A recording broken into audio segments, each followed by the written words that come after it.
Looks like we are live. Hello, hello. I'm Alexi Sargent. This is Magical Multiverse Tour, Iron Edda, Kaldheim Chaos, Session 1 of 4. Thank you so much for being here. This is a game facilitated through the Gauntlet gaming community. You can find out all about the Gauntlet at gauntlet-rpg.com. You can also follow the Gauntlet on Twitter at GauntletRPG. Plans are coming together for the next Gauntlet Community Open Gaming, so definitely check out the Gauntlet to learn more about that if you want the chance to play online games for free with some cool role-playing people. This particular game that we're playing this evening is Iron Edda: World of Metal and Bone.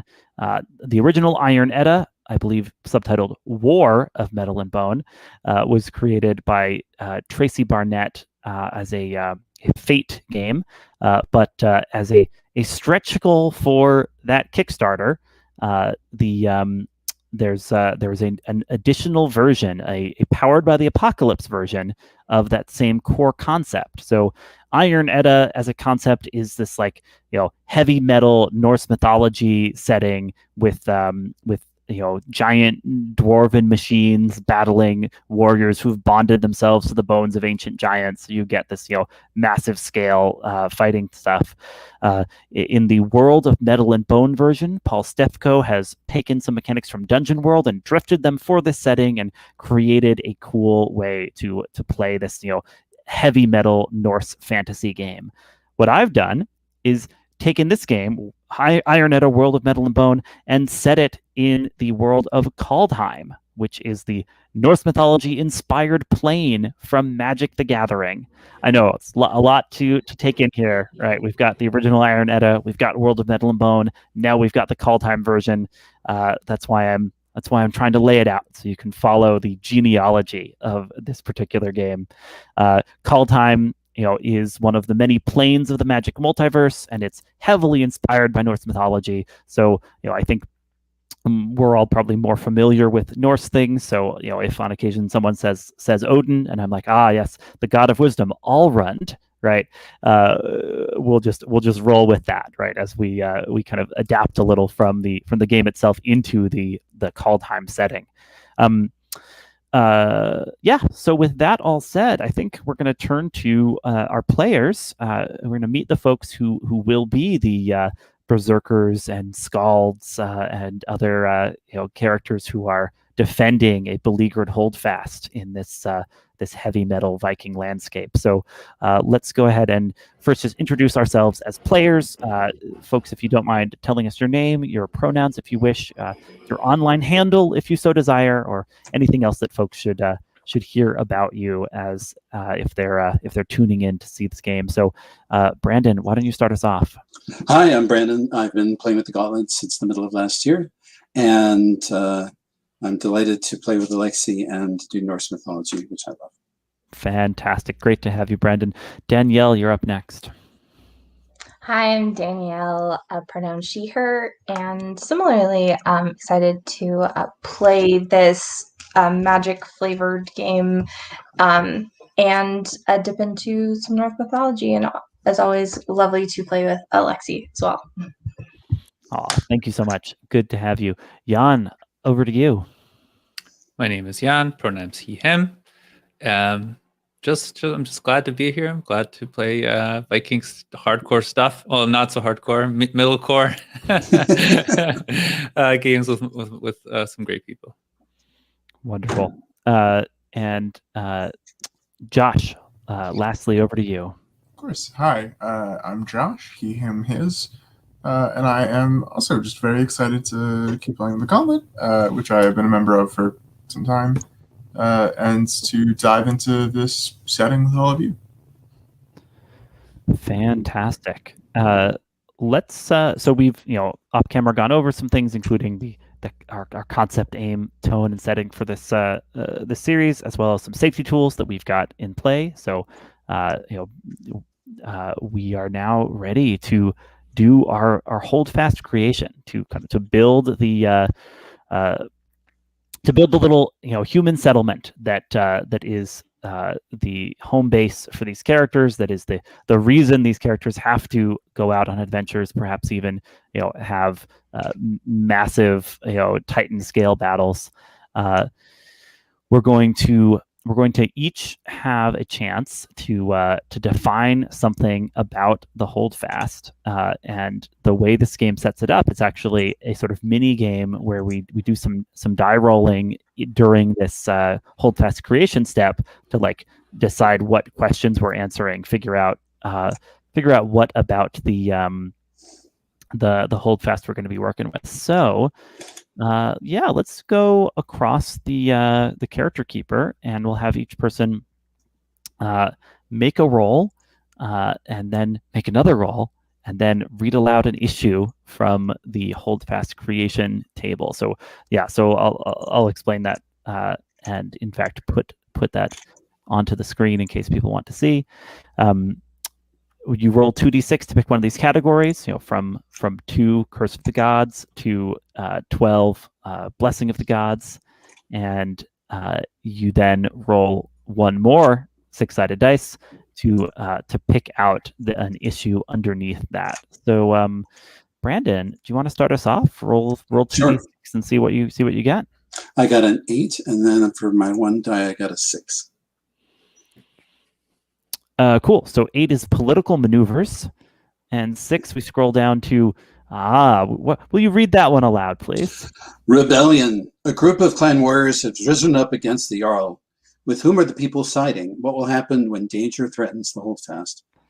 Well, that is a good question. So you have a chance here to define a little bit, including who is the Jarl of this holdfast, like why are there some people rebelling against them, and which way the people are leaning. So do you have any like initial thoughts about that? Yes. The who is the Jarl? His name is Torvald. A group of warriors has risen up against him because they feel that they are not being treated with honor. That the Torvald is too ironically he is too even-handed with everyone in the clan, and the warriors feel that they have privilege because they fight and die for the clan. And so a number of warriors, basically, they think that they're not being that they're not being treated with the status that they deserve, and they're not getting the opportunities to go raiding and to prove their honor. That Torvald is too careful, and some people have said quietly in whispers that he is a coward. So the people are torn, but at least some feel Torvald is not the war leader that he should be. He is not the war leader that he should be. Now, on the other hand, many of the cotters, the common folk of the clan, feel that Torvald is a good, careful person, and that he is simply being prudent in not sending forays out against other clans and engaging in the raiding, but that kind of being careful makes the warriors unhappy, because they exist to fight, and if they're not being used and they're sitting around, they become restless and rebellious. Beautiful. All right. I'm excited to play to find out more, but that gives us a great foundation to build on. Danielle, will you roll 2d6 for us next?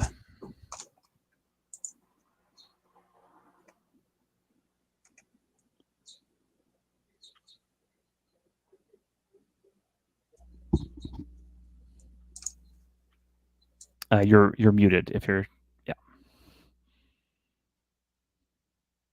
I'm losing my tabs. There we go.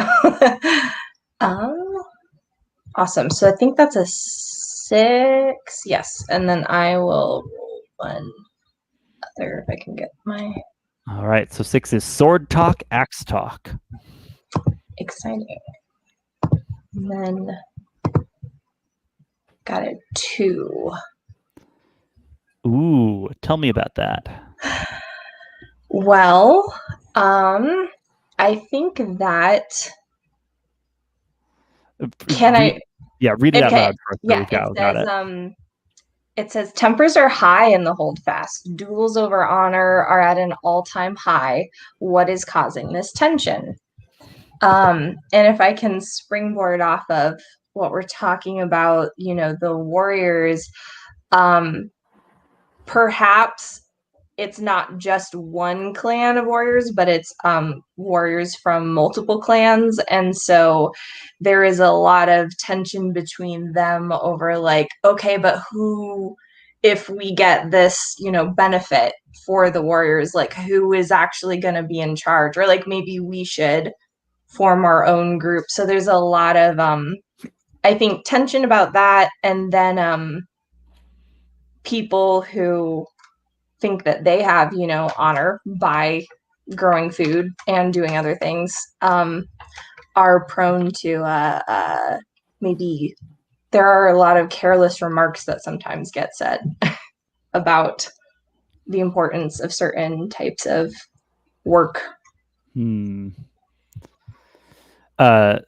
So what that suggests to me also is that it's possible that this holdfast has formed from like the remnants of multiple settlements, right? That like, given the chaos in the world, different settlements have come together and attempted to create something here, but now people from different backgrounds, people with different kind of different clans they feel loyalty to are clashing. Does that sound right as part of why we've got this tension amongst warriors? And then also tension between warriors and farmers or shepherds, people who feel their roles are just as important, even if not, granted as much glory. Cool. And that would make sense why Torvald was such a stabilizing influence, or why he's. I mean, he's supposed to be a stabilizing influence, except now there's murmurs of rebellion. Fantastic. Let's see. Jan, you're up next. Okay.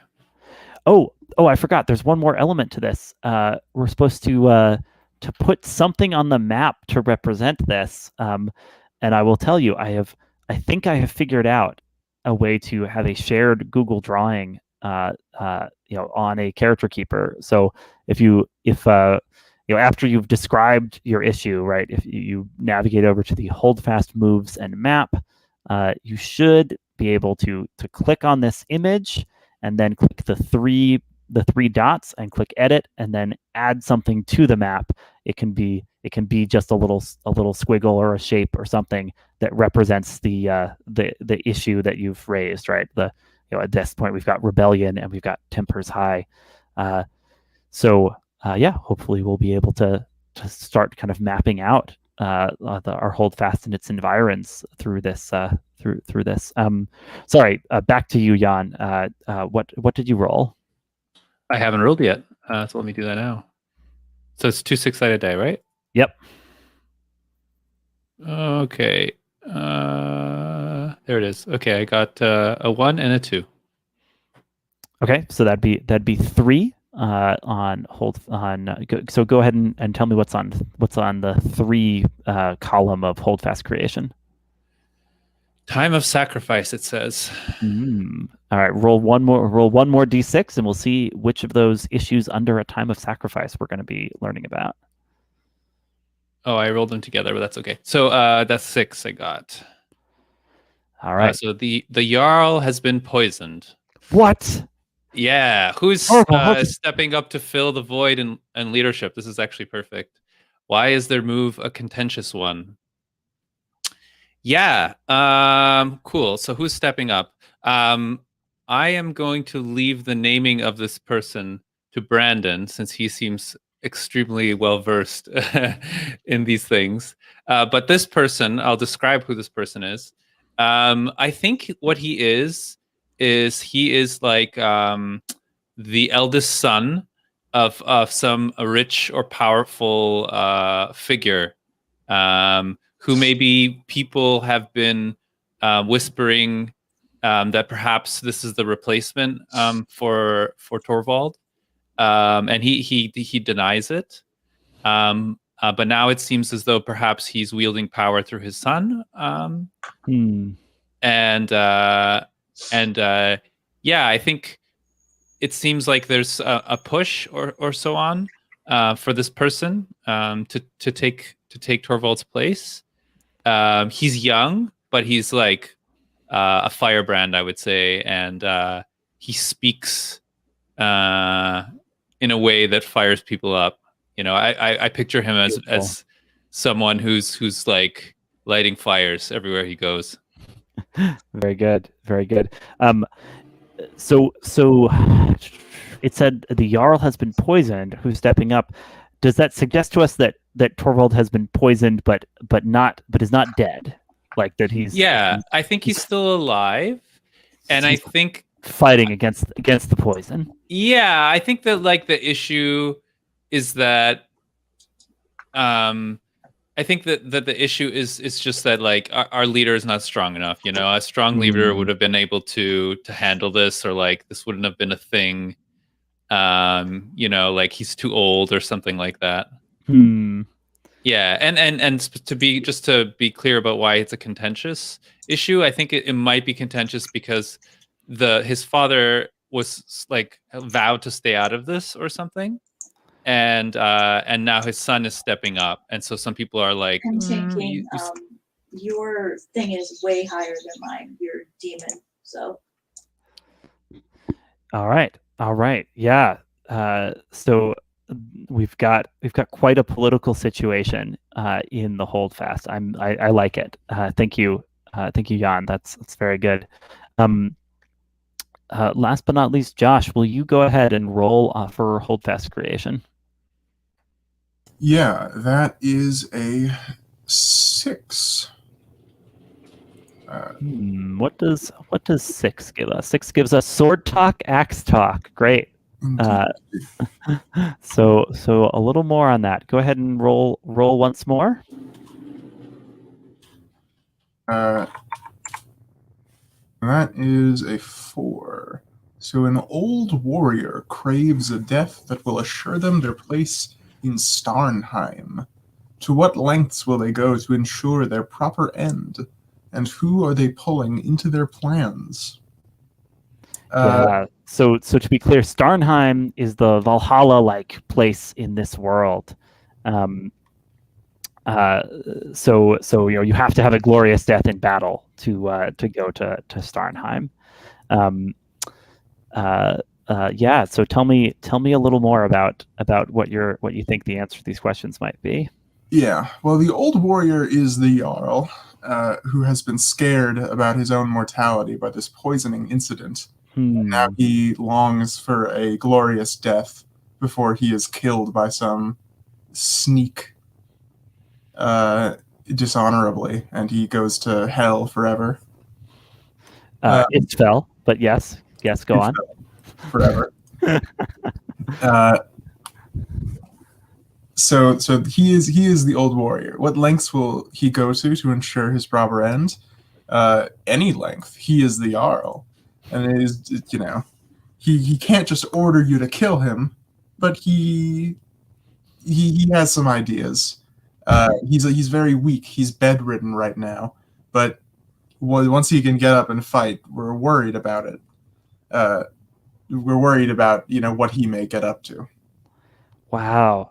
Okay. So we've got Torvald, who has been poisoned. He's fighting against the poison, and he's like specifically hoping to earn a glorious death in combat after this. Meanwhile, stepping up to take his place, we had a little discussion in the chat confirming that the firebrand leader is going to be Sigrid. Is that right? All right. That's right. So we have we have the eldest daughter of a rich figure from the Holdfast. Sigrid has stepped up to try and lead the Holdfast as a replacement for Torvald, and her mother, who had sworn to stay out of the politics of the Holdfast, might be using her as a puppet. We don't know. Mother Gunnult. Great. All right, we've got a fascinating set of holdfast NPCs here. Let's turn to our player characters. Um,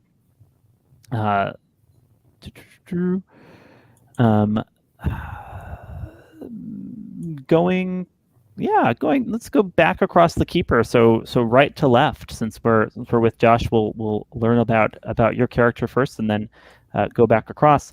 Tell me about your character and kind of where they fit into this holdfast. Yeah, so I created a character. I'm sorry, I'm trying to No worries. And I'm do gonna something right now. show our lovely character art in the stream. Yeah. So I created the character Sifa, she, her. Sifa is a Vargr, is her archetype, which is, I clicked out of the tab, which is an outcast, exiled for some crime. In Sifa's case, she has been accused, allegedly, of killing her brother. She does not agree with this characterization, but she was not particularly popular. It happens.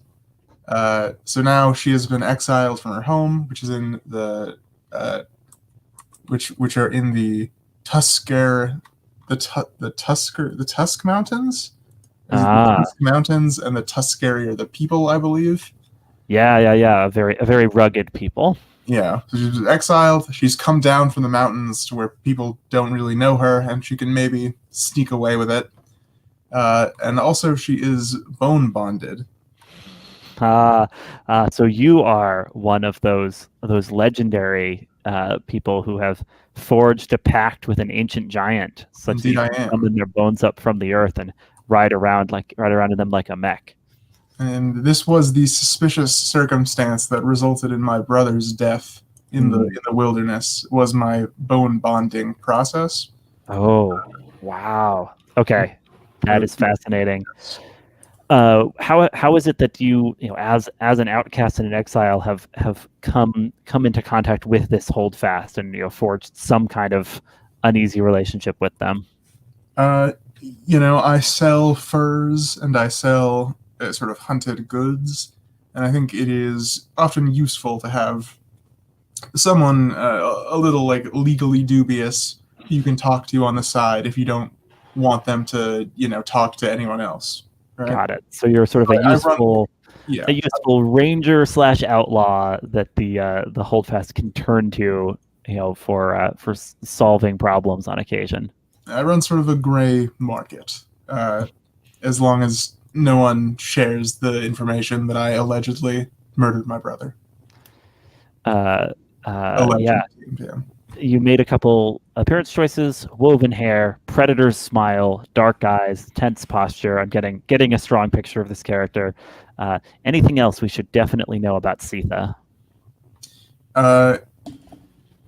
You should. I think that's a pretty good picture. All right. Very good. Wonderful to meet your character. Jan, are you ready to introduce your character? More or less, I think I am. I'm still working on a little bit, but I'm most of the way there. So his name is Otarr Helmharder. He's an older gentleman. By Viking standards, he might be ancient. It's not in his picture, but I imagine him having kind of like a rag that he wears, like an eye patch, kind of tied around his head. He's missing an eye, and as he's been through like more battles than maybe anyone. He's got scars all over his entire body, and his body is wrecked from the years of fighting. And so he's he relies on his cunning these days, not so much on his fighting abilities. I think he's a skald that isn't known for his melodiousness or his smooth way with words, but rather for his keen insight and piercing wit. And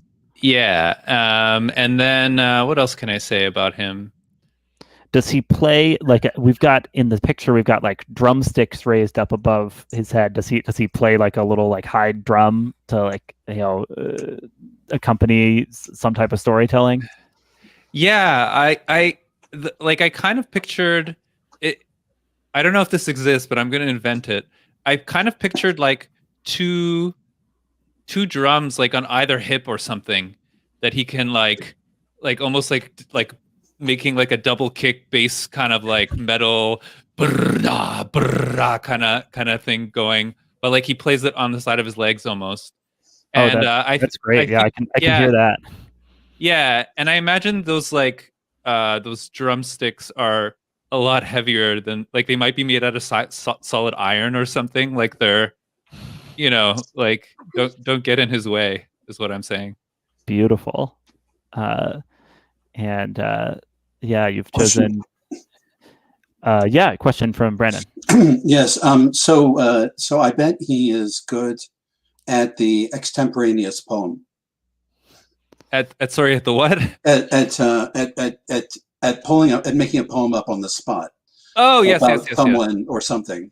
Yeah, I didn't hear you say poem. I heard something completely different. No, yes, extemporaneous poem. Yes, he's at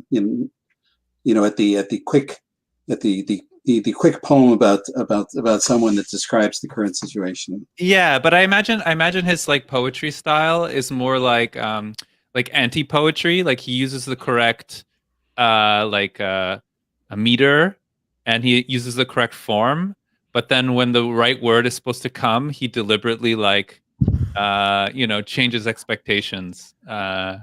Wow. Okay, that is fascinating. I'm excited to see that in action. I'm not gonna ad-lib that. All right. So Otarr Helmharder, shiny hair, deep eye, clever smile, noble bearing, and he has been through a lot and ended up as this scarred skald. It sounds great. Anything else we should definitely know about the character? Or he I picture him as a what's his name? Who's that like I want to say Scandinavian guy who like ran around the Arctic Circle in sandals without a shirt on? I'm not familiar, but it sounds like anyways, Wim Hof.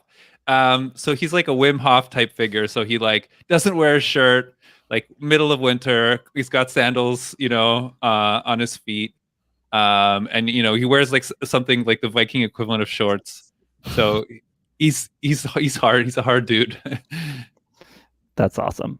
Doesn't mind the cold. Not at all. Let's meet the next of our player characters. Danielle, will you tell us about your character? Yes, so this is Ulf, who I think the archetype is Seiðkona, which is traditionally the wise woman, because the runes and this kind of magic is traditionally passed along to the female line. As this points out, Allrund also hung on Yggdrasil or hung somewhere to learn. The world tree. The world tree, yes. I love how much easier that is to pronounce. To learn the lore of runes as well, and I think his story is he's also a bone bonded, and I think that what happened was he was sent out from his family to go travel to where this kind of thing takes place. Like he was supposed to go be a warrior, learn some of these ways, bring them back, but on the way back, discovered that his mother who was one of the Seiðkonas, had been killed in some of this tumult, possibly in the holdfast, got crossed, and then had a sister who was either also killed or disappeared. I'm not sure, but I think that that the female line was taken out in some of this in this chaos, and so it fell to him learn to take up, that's where he got his the box of rune stones and the lots that he found in the wreckage of their home, and has been learning to sing the songs. But I think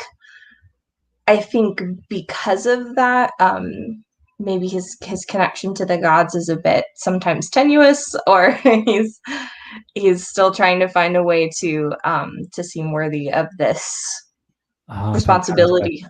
So while someone also, had to pick up the runes, but the appropriate people weren't alive or weren't around, so it has fallen to Ulf. yes. Yep. Beautiful. And you've picked curled hair, easy smile, knowing eyes, heavy frame, and I like in our image, we've got someone who looks more like a warrior, but he's having to take on this different role, preserve this family tradition. Anything There else? was another. Definitely. Oh yeah. Have you picked out your songs? I guess. Oh, I think I have one, but I'll grab another. One of the other thing, and I didn't get a picture, maybe I'll find a way to put it in the other thing. So he's kind of built more like a warrior, but there was a picture of someone with this kind of like teal glowing eye that sort of traces through you. And I think that when he is casting, when that kind of thing, like there's a lot of that, it sort of threads through the different tattoos and markings, and his eyes glow. So that's so you can tell that is going on. And so he has the Galder that he has to sing are let me grab, there are so many really, really interesting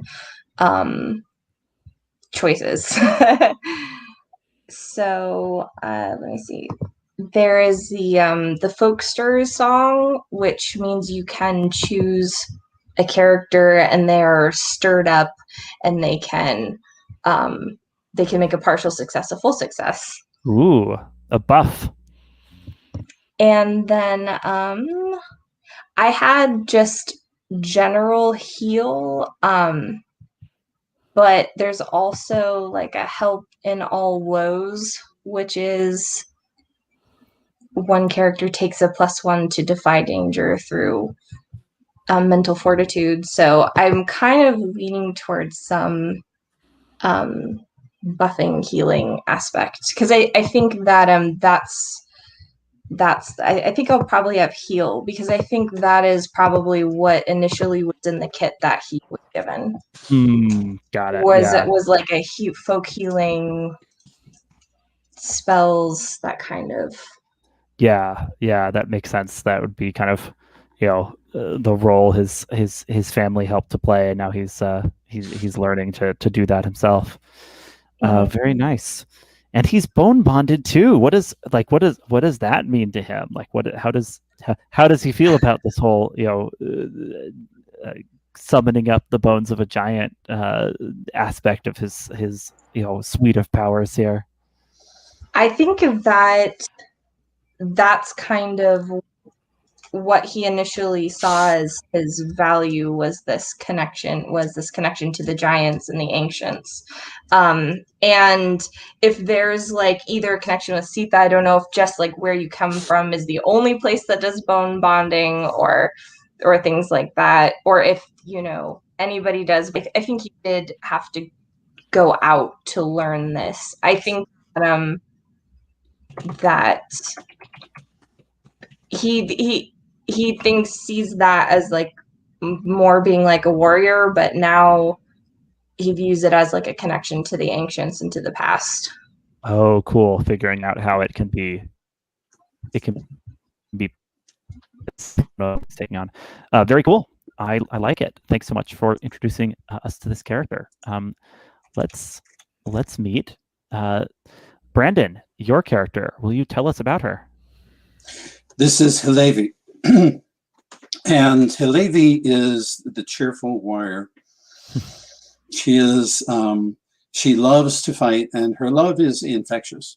in this. She is happy when she has a chance to exert herself to fight, and it doesn't matter how gloomy the situation is or how difficult or desperate things are. The simple joy of fighting suffuses her when she has the opportunity to do so. And it is, as I said, it is hard to be emotionally unaffected by her joy in combat. She is a berserker, and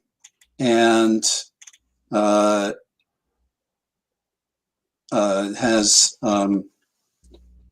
when she is in the berserker trance, not only does she fight well, but she is strong-eyed. She perceives well, and this is hard to take by surprise. With regards to the clan politics that we've established here,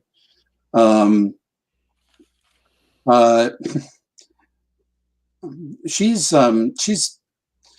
has not openly taken Sigurd's side, but it's clear that that she thinks Sigurd is worthy, and that and she grows a little restless at the recent lack of opportunities to fight. Has she been part of any of these duels over honor that have been happening with the tensions running high in the holdfast?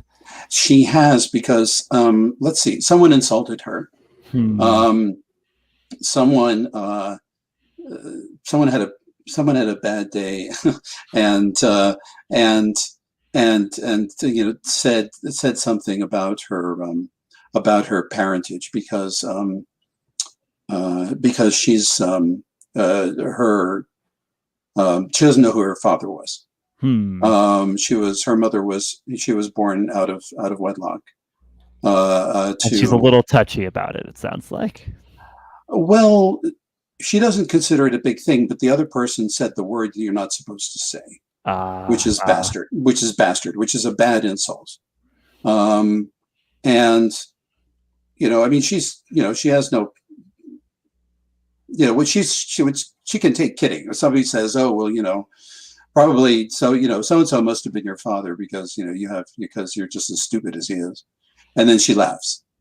But someone said, I'll be damned if I listen to a bastard. And she said, you will be damned. And called them out. I feel like and broke their pillows. I feel like Otarr has some relationship with you. I feel like you're the kind of person that Otarr would sing about or like jam out about. Mm-hmm. Beautiful. But she's basically a happy person. It's just recent circumstances have made her restless, which is a very unnatural state for her. Very good. Yeah, I think we might take our first break and then indeed set up bonds among these characters to kind of build our web of relationship. But very nice to meet Hillevi. Nice to meet all of these characters.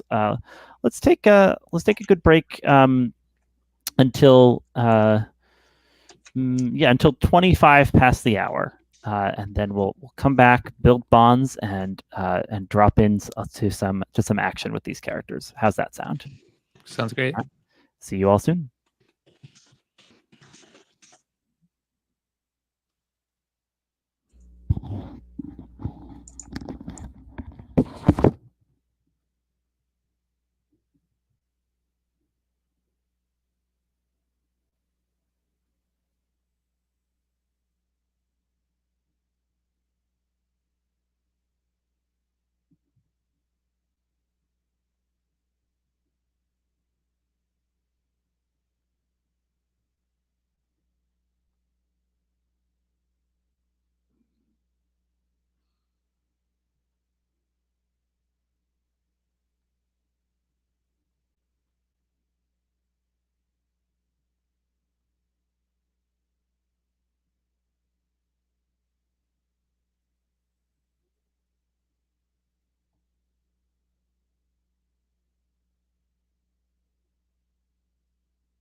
How's everybody doing? I'm this reminds me of the last game where the political situation and everyone's stories are like so intertwined. I'm like, what? I don't know what's going on. So I'll need to get my bearings a little bit in the beginning. Yeah, no worries. Well, we've got a couple sessions for it, so should be a fun time. Hey, welcome everybody. Let's turn now to bonds between these characters. So we had met Hillevi and his character. So let's start with her. We're going to be introducing these bonds, and you kind of check in, and see if folks are all right with you putting them in for the bond options you have on your sheet. I should say the mechanical effect of these bonds is that they affect the basic move aid or interfere, where when you aid or interfere another character, you roll plus the bonds you have with them. So you might make yourself more effective at aiding someone or interfering with someone by taking multiple bonds with them, and that's fine, right? You don't need to have a bond with everyone. You can have multiple bonds with someone, and kind of part of how the end of session move of the game works is we like check in to see if bonds are resolved, right? To see if see if you think that bond's been used up or kind of fulfilled its purpose, in which case you would mark XP, get rid of that bond and write a new one, which could be with anyone. So don't feel too much like these bonds are forever. These bonds are a starting situation, and part of what they affect is how you will be able to help or interfere with the various other PCs. And as you'll see that just like the Berserker has more wounds than the Skald has more bonds than the Berserker has. So the Skald has the chance to have more bonds. Yeah. Multiple bonds is you have 2 bond slots pointed at one PC. You're looking at you're looking at your sheet for for what rolling plus bond means. You also are better at healing them if you have more bonds with them. So all that being said, Hillevi, any of your bonds you want to activate now? From hearing the other characters describe themselves, I think I will awaken the fighting spirit within Ulf. Okay, Ulf is really meant to be a fighter. That's just the way it is, and the fact that he has ended up, as a runecaster is a chance, is an accident of nature. But he so I desire to see Ulf mix it in, get into the fray. Perfect. Yeah. Danielle, sound good to you? Yeah, I like that. From listening to her description, it was obvious. It's like, like this is said, you're meant to have an axe in your hand. Why do you have a staff? Yeah. I think that what he does look like a warrior, but it's definitely does not get him any respect in the town. I assume people don't even bother to pick a duel with honor with him because they just assume he has no honor. I wouldn't fight a woman, so I won't fight you, kind of a thing. But they don't say that because he is bone bonded. So I don't think they actually say that. Hillevi's point of view is that you're obviously a warrior, and you can deny it for a while, and that's fine. But sooner or later. Absolutely. Do you want to define any of your other bonds, Hillevi? Oh, I'll define them all. Sure. Great. I think someone spilled blood beside me, and I knew courage that day, for sure. And that could be either Siða or Otarr. The one that's in the center is something that I'm going to have to ask other people what they think. I can see fear in someone's eyes when I show my fury. This is wise. Yeah, I love that. I mean, that can just be Hillevi's interpretation, right? Or like, you can kind of leave it up to the other PC, what emotion they're experiencing, or like exactly what that fear means. But Right. It doesn't necessarily mean that they're afraid or for their own safety or anything like that. They might be afraid for me. They, but I'd like to ask the others, Otarr and Jan and Josh, what they think. I want to play my character as sort of a complex person, so I would definitely volunteer myself for that more difficult role. Okay, so then I will have Otarr here, because it's also very appropriate for Skald.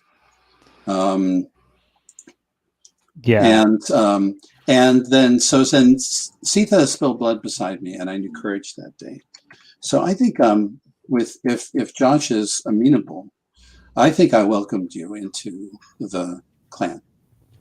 Yeah, I'm very. And we had a chance meeting. We had a chance meeting, and we against some. And you had to foes team up. Yes. In classic Marvel style, you spar, maybe then you have to fight something else. Yeah. It could have been a pack of wolves. It could have been hostile, hostile warriors. Yeah. Or a giant wolf, cub of the cosmic wolf. Yeah. Yes, and I saw, and perhaps I saw your giant, your bone-bound nature. Perhaps. And I thought, yes, this is right. I should have a companion the size of a house. Yeah, are you cool with that, Sita? Yeah, great. All right. Okay. That's perfect. Nice bonds all around there. Ulf, let's turn to you. Okay, the first one is, there is something in Blank's future, terrible or great. I cannot tell. I would love this. Like, I think when Hillevi rolled into town with Sita in tow and was like, "We have a new companion." I think that Ulf was struck with some kind of premonition, either seeing. I'm not sure whether he saw her in full bone bonded mode or just crossed paths and locked eyes, but something happened and he's not exactly sure what. He's not exactly there's something big in her future. It might be terrible though. Yeah, he's not the best at interpreting these things yet, but he's still figuring that part out. Yeah, Sita, that work for you? Nice, premonition hovering over you. Yeah, okay. Sounds good. Okay. And this has got to be Hillevi courts disaster, but I can set them right. I think while Hillevi is like, we're going to get you to fight, I think Ulf is very eye roll, like, if you would just, calm down and appreciate some of these other things, enjoy life without an axe in your hand. Like, there are wonderful things about taking, being forced into different roles. So I think that he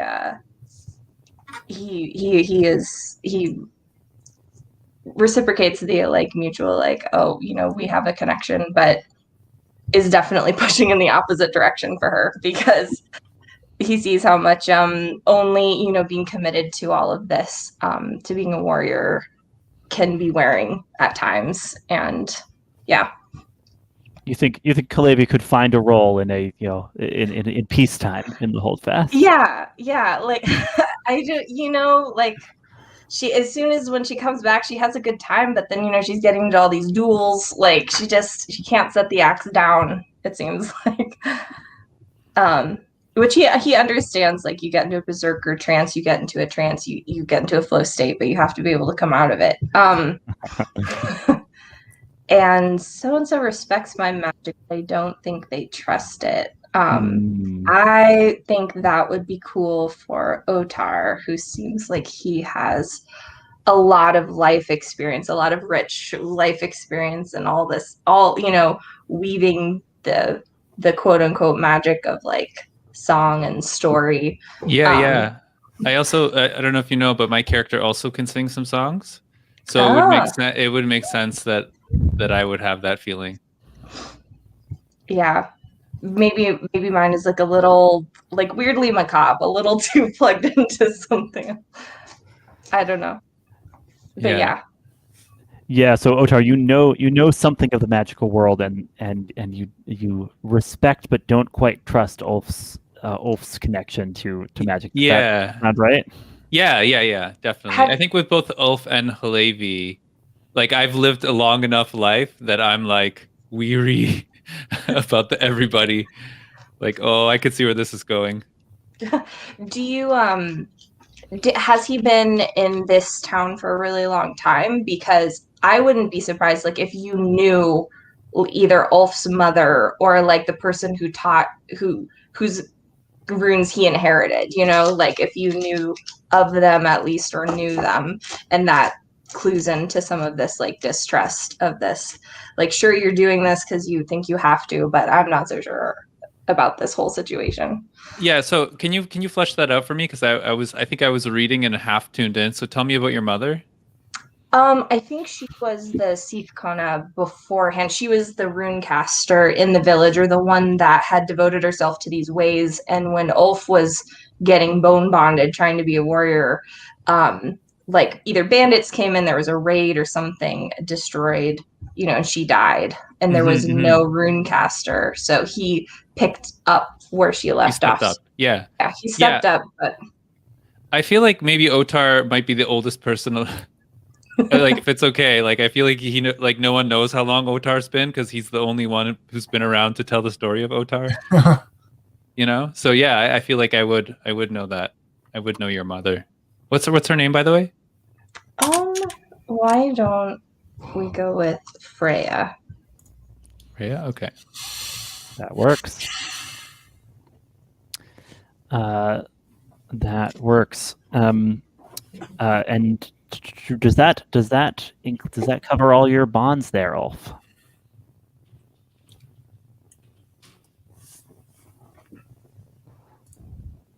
Looks like yes, I think. Yeah, all three there. Cool. So jot in characters' names so we can remember who those are with. And let's turn to Otarr. Otarr, as the Skald, you have the most bonds. Yeah, this is kind of overwhelming, actually. I was like, you don't need to fill them all in at the beginning. You could fill in as many as you'd like, and you don't have to feel like constrained by them, right? It should be an opportunity, not a like, oh no, I have to come up with something for all these. So which ones? And to be clear, these all have to be PCs, not NPCs, right?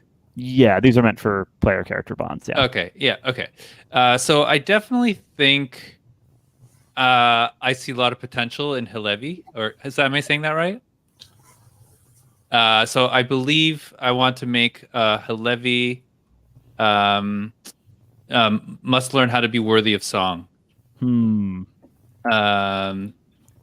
Because although the potential's there, I also see I watch her with fear because I'm also like, this could go either way. So I'm scared for her. And then I feel like Sitha, if that's okay with you, I feel like Otarr wants to teach you how to trust yourself. I feel like something about being exiled had some kind of effect on you in some sense, and maybe he sees like a lot of potential in you. And there's like you can decide what it is, but I feel like maybe there's something that you don't trust about yourself. No, I think that makes sense. I think that it certainly makes sense that you. Yeah, I think that Sitha would probably be kind of untrustworthy of anyone, being exiled, living in the wilderness generally. Right. But this is specifically, there's something you don't trust about yourself. right? And And what is that thing? Well, I think that I kind of agree with the allegation that I am killed my brother. Because, we went out into the wilderness together, and we went into that big spooky cave where we found the, giant's cairn that I was possessed by the, spirit of a ancient frost giant in. And only I walked out of there. So obviously something different might have happened in that scenario. Right. Where, either we both get out or maybe he gets out and I didn't. So maybe I did kill my brother.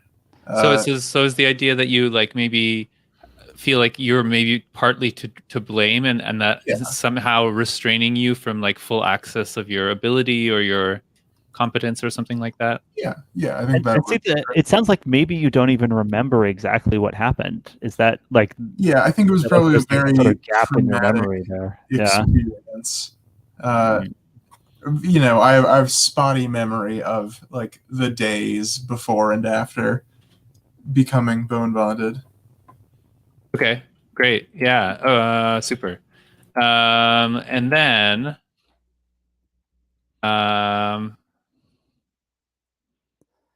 okay, well, this was perfect then. For Ulf, I must know something about Ulf that I must never tell. And it's gotta be something to do with your mother.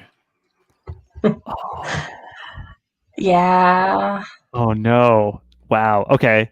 Do you want to just leave it at that and play to find out, or do you want to add any more clue for us here? Like we could maybe hash out a theme or something, and then we could play to find out what exactly it is. What do you think? What do you think, Danielle? I'm really cool with however, I think that the Runecasters, I think he had his mother there, but I don't think he had like a huge family connection plugged into everything. So it would be interesting if it was I don't know if it should be like that she's alive again or something, but it could be something about maybe her rune casting brought whatever it was to the village that destroyed either them or I don't know, or the secret is about some dark consequence of her rune casting, and Otarr can never tell Ulf exactly what that was. I think it should be something that maybe questions his decision to pick it up where it left off, like either that she meant to give it to somebody, maybe it was that she meant to mark someone else, maybe she marked Sigrid or to inherit her runes, or you knew that she was planning to pass them to her, but when this happened, like Ulf picked it up and just nobody expected it. I don't know, it could be something along the lines of. Well, I think we've spoken enough, or you've spoken enough about it, that I feel like Alexi's got some ideas. Like he's been humming and hawing. So yeah, I feel like he's the GM gears are turning. Yeah, whatever. I would love to be surprised as well. All right. Yeah. So there's a secret about Freya known by Otarr. Yeah, and then. It says, I composed my first tale about somebody's deeds. And I feel like the only way that can make sense is that I don't normally tell tales. I like have some other thing that I do. And like, this is my very first tale, right? So it's like, I'm 50 and I'm mixing it up or whatever. Changing media, you doing a long form thing instead of your short form. Slam poems. A question for Jan. Is it Jan, by the way? You bang on, you got it. Okay, thank you. A question for Jan. The did Otarr get hurt? You're gonna have to be more specific. No, I mean, did he? He was a warrior for a long time. Did he get a bone broken that healed badly or something like that? Oh, probably, yeah. Most that caused him to change. That caused him to change professions, as it were. Yeah. His body's a wreck. Does he limp, or does he have a bad arm or something like that?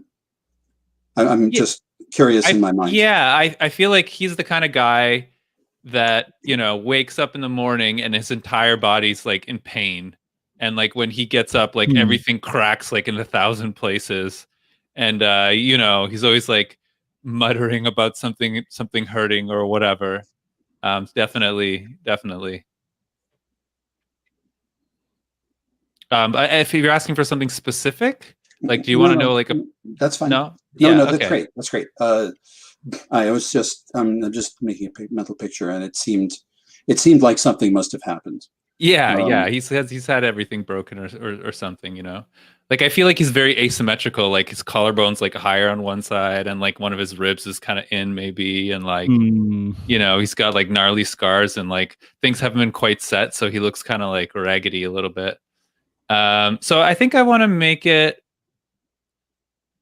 I think I want to fill in actually the rest of my bonds, and I think I want to make them all about Hillevi.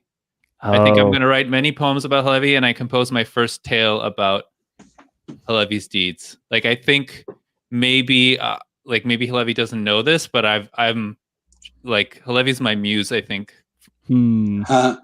Of course, no. Brandon is wondering whether Otarr is Hillevi's father. Yeah. There is that outstanding. Yeah, I thought I was thinking the same thing actually. You can hold that back until you know the answer. It can certainly be something that the characters themselves don't know, but it would explain why you understand Hillevi so much. Well, we'll find out. Let's play to find out.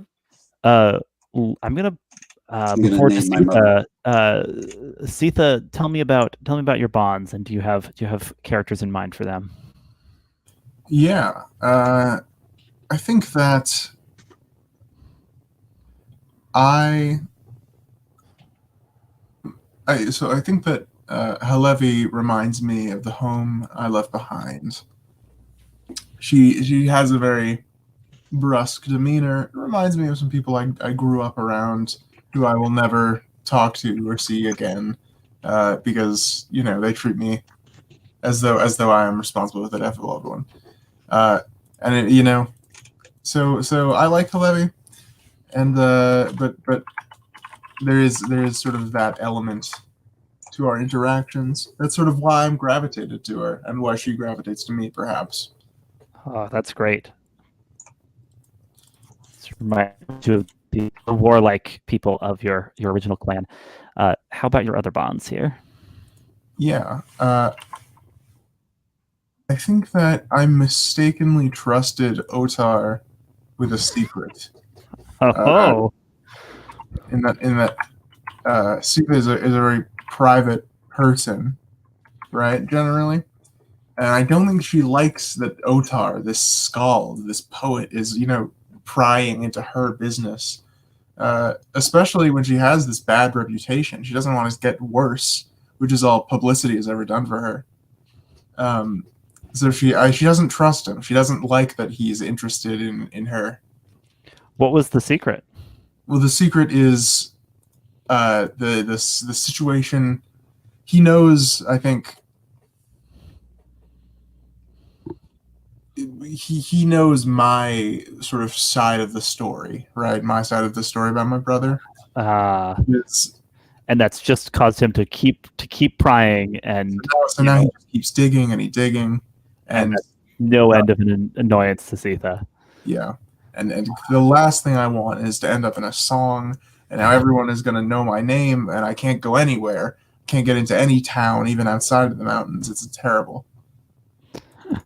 Very good. And then you've got one more bond if you feel like you've got something for it.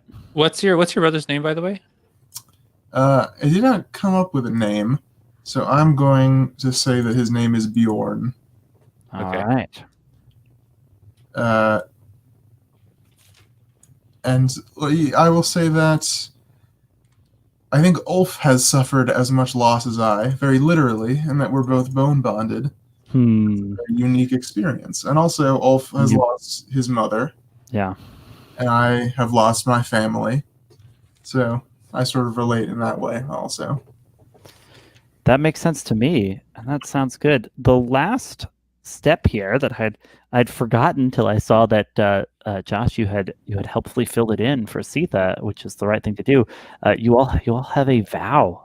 There's something you've vowed to do, and you can come up with something, based on the like holdfast situation we've laid out, or based on the issues that your character has. This will be something that we check in on at end of session, and we find out if you feel you've made progress towards that vow, and making progress can help help you mark XP. So let's see if there's something each of you want to have as a vow as we get started. Otarr, is there something on your mind for this? Yeah, I don't think anyone knows this, but I feel like Otarr is a little bit of a kingmaker to some extent, and I think he's rearing to put Hillevi on the throne. What? Okay, Yeah, I'm just gonna go big. that's wild. Go ahead. Go ahead and put that in as a vow, and we'll see how that all goes. Ulf, is there something you've got ready to go here?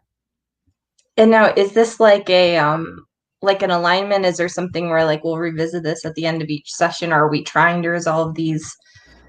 We will revisit this. If you look in special moves, it says end of session. And at the end of session, you look at your vow. How did you work towards accomplishing your vow in this session? What do you need to accomplish next?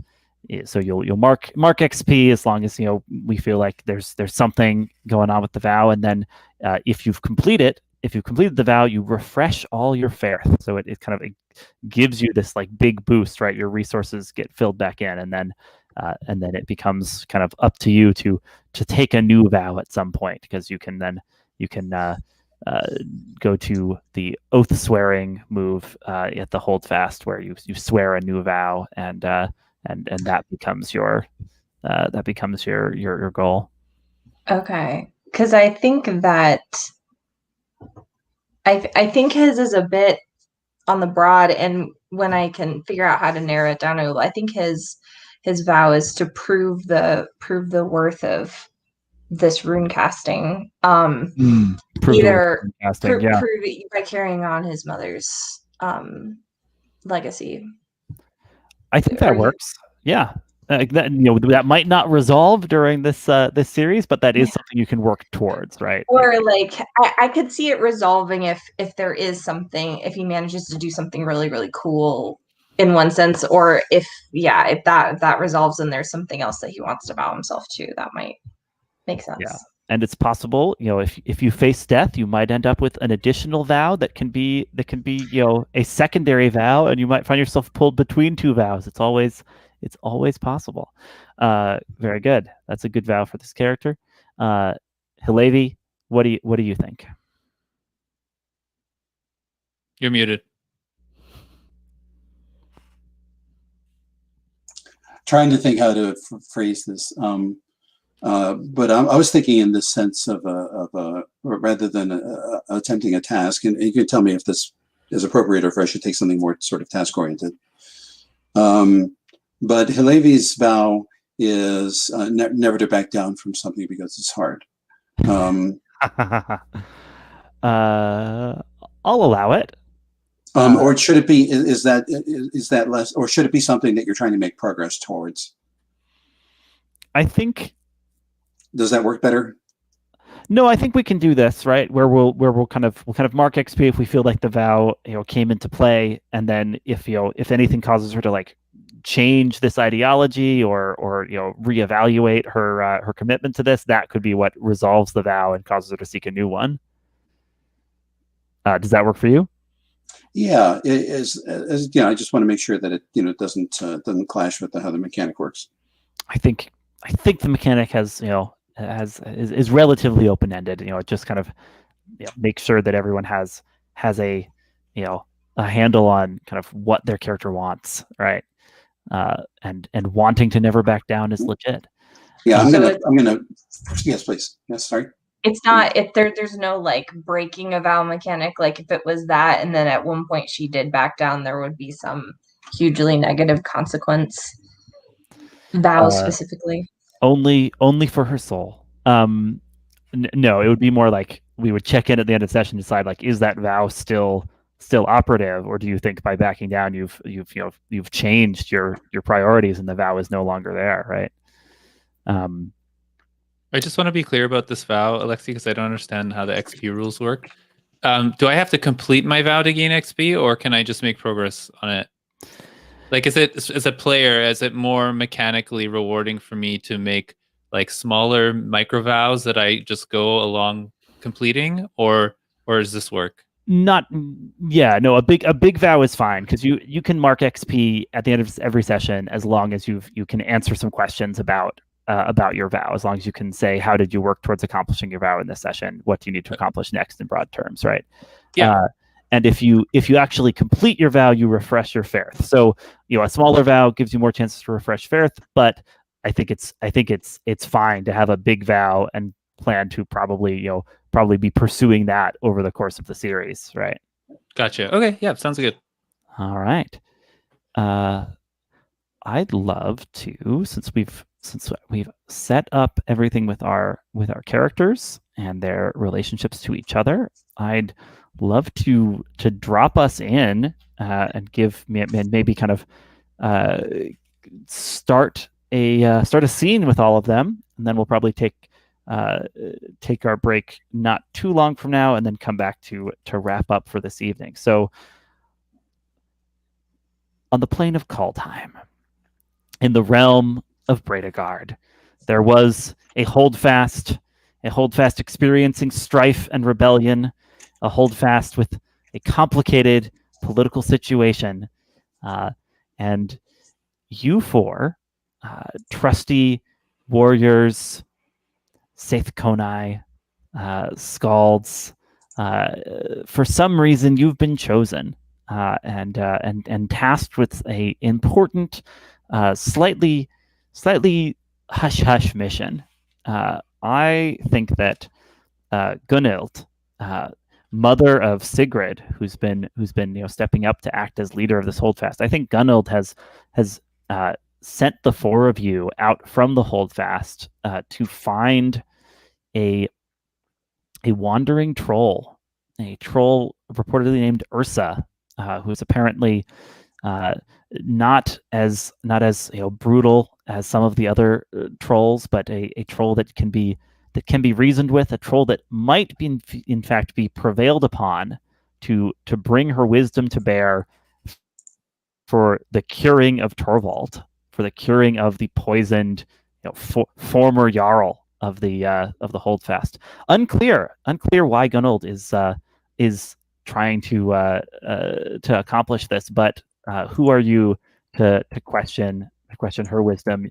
There's a troll out there, and the four of you have a job to do. Does that sound good for kind of where we pick up with these characters, kind of who have set off from the holdfast, and so we'll pick up with them in more of the wilderness area? Mm-hmm. And I just want to be clear here. We're talking to this troll. The plan is to talk to the troll. The plan is to, or well, you can decide what the plan is, but you've not been told go kill this troll. You've been told go see if you can get this troll to bring her wisdom to bear to cure Torvald of the poison. And then just a little bit of a background, like trolls, have they been, because I've been around for a while, like have we been like, did they used to be our enemies, or like are they always been on the neutral? Like, what's the story there? You've probably seen many trolls in your day, because sometimes the different realms of Kaldheim collide, and there's a doom scar where creatures from one realm end up in another, and so there's a world of trolls out there. But some trolls have throughout the years ended up in your realm, and many times they've been kind of ravening hordes, right? So you've certainly seen battles between humans and trolls, but a few trolls seem to be, a little more sedate, a little more interested in study and knowledge, and so you've heard tales, at least, of humans being able to work with those types of trolls. Okay. All right. So if we pick up with the four of you, on in the midst of this journey, kind of walking through, moving through craggy terrain, terrain that has gotten more mountainous than wherever the kind of flatter and more kind of fertile territory that the holdfast is centered in. You've gone out into perhaps foothills or the craggy bases of of a mountain range. Give us each. Let's do just our opening shot. Like what would we see as like the camera pans in and we get a sense of each of these characters, in the midst of a journey. Hillevi, why don't we start with you? We probably see Hillevi out in front. She's singing quietly, just out of sheer pleasure at being out and about. She has her axe slung, axe and shield slung on her back, and she's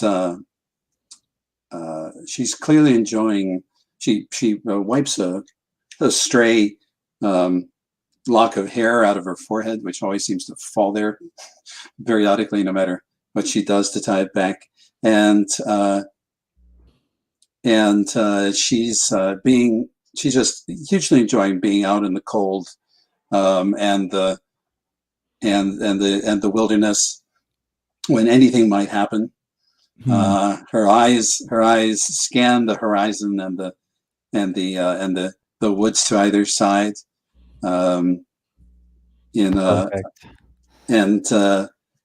Periodically she throws remarks back to everyone else, going, a troll with the same name as my mother. It was strange coincidences, but I hear that trolls can be very sly, so must be on our guard.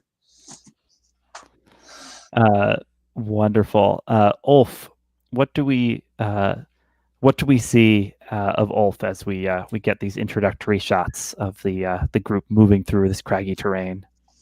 I think that he's maybe not either in the back or second to the back. He's got, his kind of long hair is all tied back. He's got like a belt that you can see the bag of lots is tied to, and he has a staff that has been carved with all kinds of runes on it.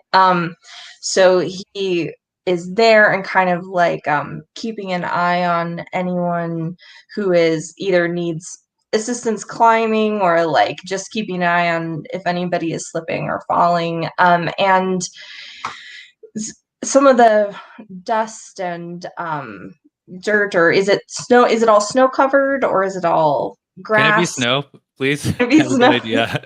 Okay. Yeah, I think as you're moving into this terrain, there's more and more snow, right? Like it might not be like full winter, down at the holdfast, but in this, higher altitudes, you're definitely trudging through some snow. Yeah.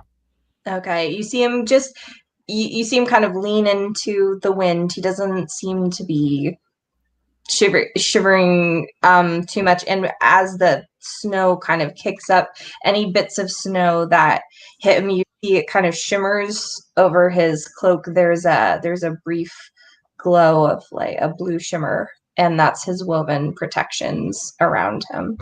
And occasionally you see him murmuring under his breath, and just kind of, there is like a vague, there are some things that are glowing sometimes. I think occasionally. Nice. So just a little hint of his magic. Fantastic. How about Otarr? What do we see by way of introduction? All right, I thought I'd produce something vivid here. So I think the first shot of Otarr is like a really tight shot of his face, and he's like got like totally blank face, like looking like 100-foot stare, and then we see like maybe his hair like flying in the wind, and it's like totally quiet, and then we get a shot from him from behind, like maybe like half shot. We just see his upper body, and he's not wearing any clothes. from what we can see, and maybe like his spear is like stuck into the snow, and he's kind of got his hands in front of him, and the camera's slowly pulling out, and then I imagine like he has like a metal leitmotif, and then like in like the totally like quiet like windy snow, you just hear like or something like that, and then it's panning out, and you see like his pants or like his shorts are like halfway down, like the top of his butt's visible, and then you see him kind of like pull up, like he's peeing in the side of the woods, like pull up his shorts, grab his spear, and then like he just like is walking his sandals away, and he's like written like the rune for Otarr like on the side of the forest. Oh wow, the big choice. Excellent. We've well, we know some more about Otarr now. Siða, what do we see to introduce us to your character, on this journey?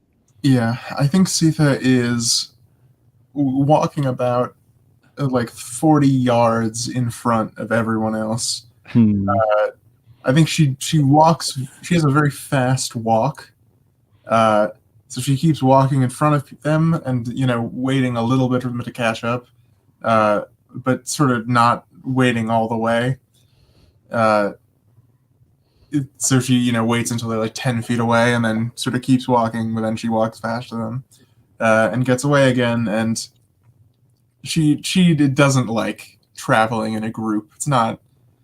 She's used to sort of traipsing probably through the same valley and these same crags. She does it alone. She doesn't, she doesn't like it when she has to sort of deal with these people. She thinks that she might be babysitting them a little bit. Very nice. Siða, since you've described, stepping out in front to pathfind, I wonder if you want to roll your Vargr move, hunt and track, since you are in fact trying to track down a troll that wanders through these lands. Indeed, I would love to. All right, go ahead and roll plus I. Hillevi keeps an eye on Siða whenever that's possible. That is a 5 with my modifier, which is not great. Oh dear. So all told, all told, that came to a 5, and there's cool, and there's no miss built into the move. So you are my hand. So Siða, tell me a little bit like what you're looking around for to try and find this troll. What sort of markings or remnants in the landscape are you hoping to pick up on? Yeah, well, I think what the problem here is that Siða has encountered trolls before, and usually a troll is not a very subtle creature, right? So she's looking around, and she doesn't see any like knocked down trees and like big scrapings of troll fur and all that stuff, which a troll would normally leave behind, and she just can't. It doesn't seem like a troll has been through here in any time in years with how clean this area is. Yeah, absolutely. Go ahead and mark XP, because I think what you come across is the remains of a campfire, and it's no longer burning, but like a sniff of the air tells you that it was burning not too long ago, and next to the campfire is something seemingly left behind by whoever made it, the skull of a deer that has been etched with the kind of somewhat brutal looking runes of the Skell clan, the notorious raiders. upon spotting this, Sitha, what do you do? You're a little ways ahead of the rest of your companions, as we've established. Yeah, Sitha freezes, just like deer in the headlights, freezes basically. Backs up against a sort of craggy outcropping to get a little bit of cover, and looks back to the crew of people sort of galumphing through the woods behind her, and gestures at them to like quiet down, slow down. There's something above. Nice. You're making some some warning gestures towards the rest of the crew. Ulf, you see Sitha's gestures. Do they bring you up short? Yeah. I think that he'll slow down and kind of gesture out to everybody else too, like no, we need to look into this. Can I see, or is she so far ahead that like you can only see this, or when you are gesturing can we all see what this disturbing skull situation? It was down. It was down on the ground. I'm not sure you can make it out, but don't worry. The situation will verify itself soon enough. I think like if you stop short at Sitha's warning, the axe that flies by will just barely miss you as it embeds itself in the stone right near you. It's a brutal, jagged-looking thing, and it came like flying down from some like rocky outcropping nearby. What do you do? Let me see. I think I can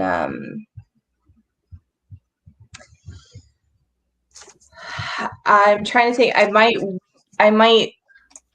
I think he pulls out his staff and he starts to do weave protections over for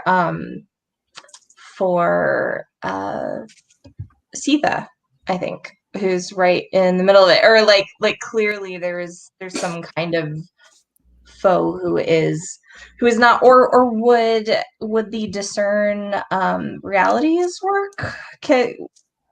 Yeah.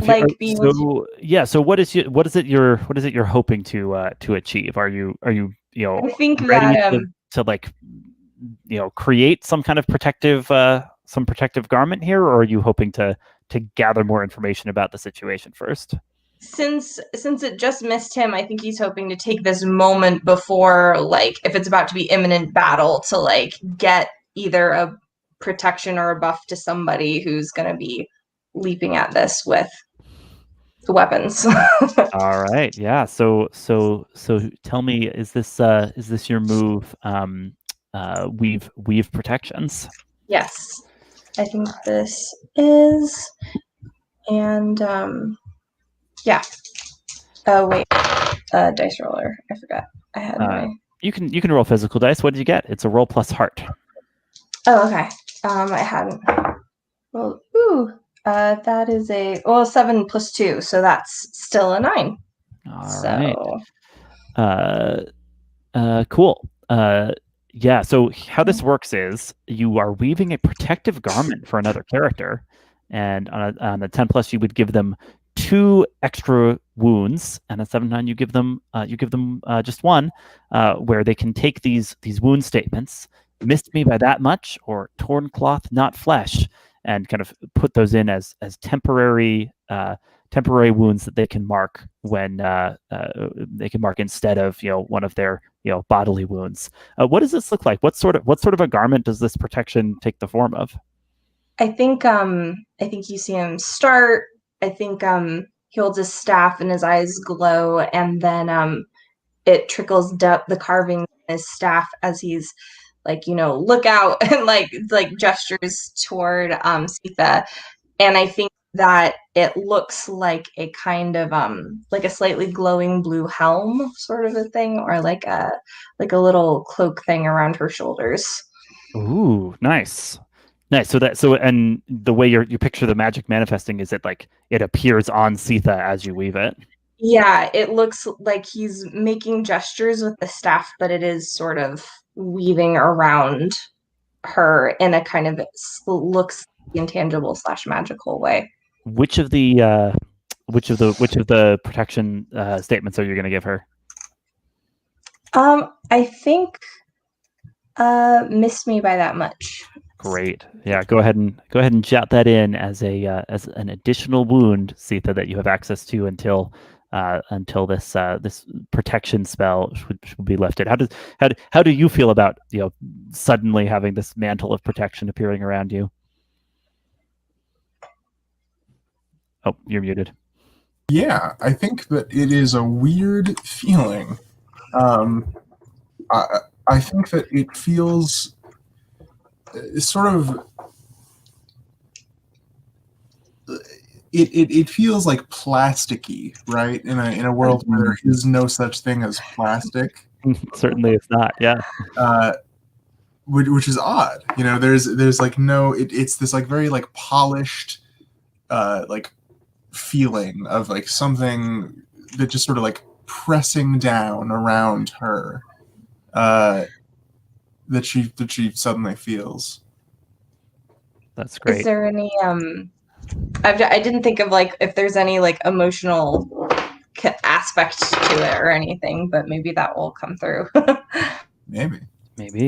Hillevi, someone threw an axe at one of your companions. I'm curious, what do you do?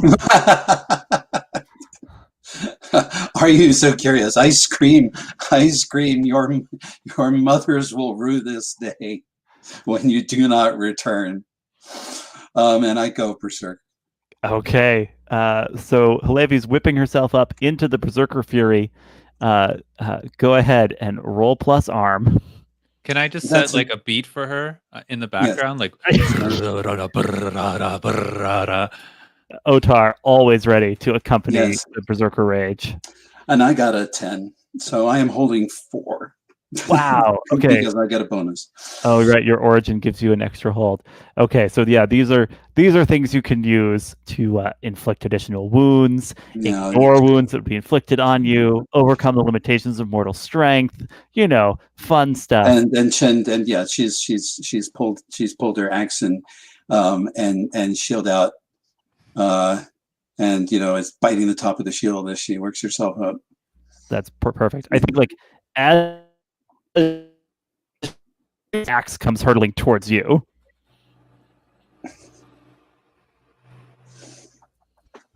Oh, sorry, your computer went briefly as you were saying that, Alexi. Oh, yes. Me? Oh, yeah. An axe comes hurtling towards Hillevi as she's whipping herself up into fury. Fantastic. Fantastic. They have spotted themselves. We still don't know who or what we're fighting yet, right? No, but somebody flung an axe at me. If I go back towards where it came from, I will find someone. Are you trying to dodge the axe or just taking it? Like what? I'm going to try and block it with my shield. Okay, nice. Let's defy danger with by deflecting, avoiding, or powering through. I think, right? Yes. So yeah, roll plus arm to defy that danger. And it's a 9. Cool. You stumble, hesitate, or flinch. You're left for your worst outcome, a hard bargain, or an ugly choice. Great. Yeah, you can definitely deflect the axe, but at the angle it's coming at, it would be deflected right over at Ulf if you did that. Then I won't. You're getting your shield ready. No, in fact, I won't. In fact, I'll just charge. If I realize that this might harm Ulf or interrupt what he's doing. I won't. I'll just trust to who's Odin? Can I aid him because I positioned myself to be playing the drums? No, that's true. Oh, that's totally legit. Hillevi, are you cool with Otarr rolling to Yes. aid on this move? So Absolutely. push that defy danger up to a 10. Mhm. So I have to yeah. roll for that, right? Yeah, so it's under basic moves. Aid or interfere. When you help or hinder someone you have a bond with, roll plus bond with them. And you have maxed out your bond with Hillevi, so let's have it. That's a roll plus 3. All right. And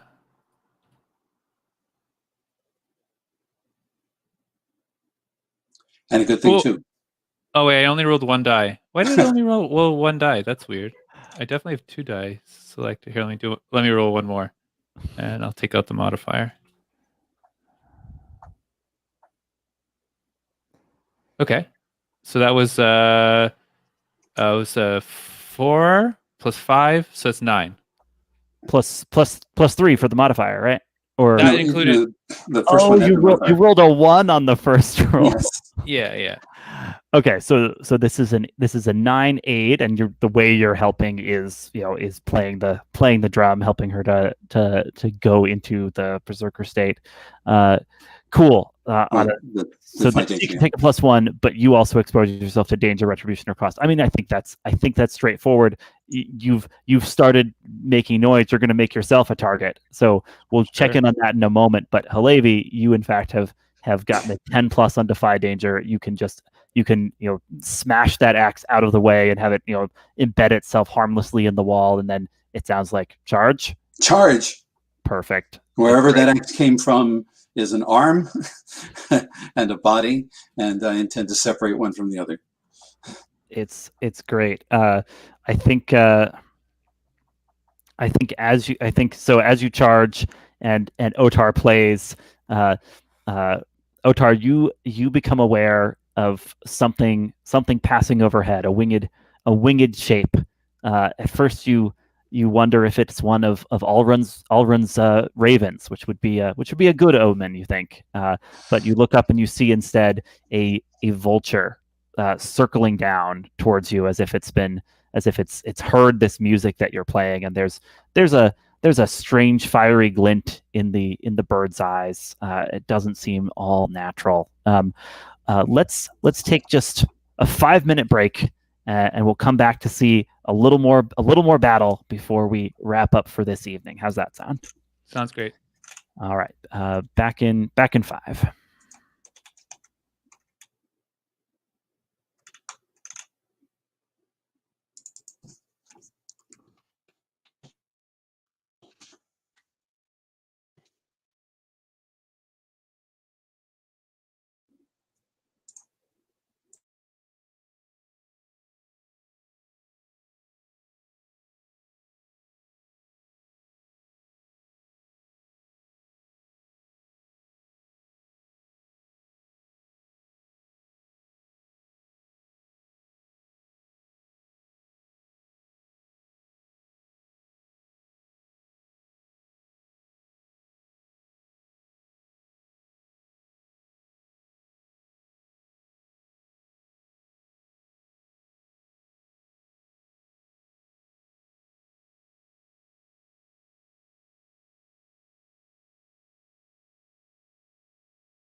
You sure are.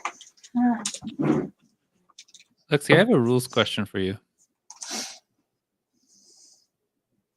Yes, let me hear it.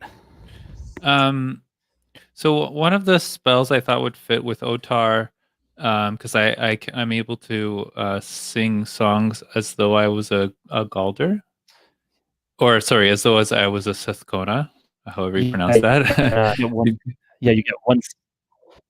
You get one spell because of your Skald background, right? I think it's 2 actually, if I'm not mistaken, but I could be wrong about that. Cool. Let me the question. Yeah, so one of the spells is Charm, which I thought would fit Otarr. And it says you can sing a song to manipulate someone in place of a parlay move. But the parlay move, it requires you to have leverage. But because of the wording of this, it's saying in place of that. Does that mean I can do it without leverage? Yes, because I mean, I think so. I think it's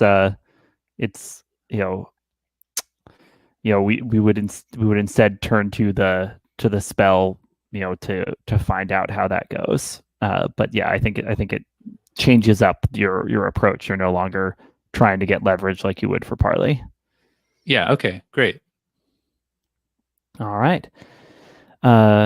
Everybody back? Everybody ready? Let's start with Otarr. Otarr, as you've been you're playing your music to help Hillevi enter into the Berserker Gong. You see this vulture with fiery eyes descending towards you. There's some strange stench clinging to it as it it beats its black wings and circles lower and lower. What do you do? I think like Otar's like banging away at his drums, right? He's going fuck, and yeah, I think he's got like that low like he starts singing in a really low, like almost out of the sonic range, like, and it's getting higher and higher, and he's like, it's almost like a super fast rap at this point, like, and he's getting higher and higher, and then I think like it finally reaches like that audible like range, and then I imagine him addressing this vulture in like some language that he knows. Like, I don't know what the languages are exactly, but I imagine the Otarr it not necessarily like super well spoken, but he knows how to get by a little bit, and I feel like in more than one language. And I want to cast a charm on this thing, and I want to work it into a song that I'm singing. Okay. And basically what I want to do is it's charm, quote unquote, but really because all that the charm spell does, it's like I'm manipulating him basically, and I just want to like go higher and higher and higher, and then eventually like hit some super high note, and I just want this thing to be like I want to basically scream at it like, get away, like fly away, like you can't deal with this, Got it. I see. So to kind of manipulate the bird by overwhelming it. Yeah, overawing it with. Yeah, I want to manipulate it to make it feel like this is not the right place to be. You're gonna get yourself hurt. Yeah, that's beautiful. So we're gonna go ahead and use the Sing Galder song. So this is the Sing Galder move, rather. So look, left on the character keeper under Ulf's Seiðkona moves, because you're gonna go ahead and roll this with your one song you get from the Isle of Mist background for the Skald. So go ahead and roll plus heart. Yeah. Okay. Let me add a dice here. And I have a modifier of 1.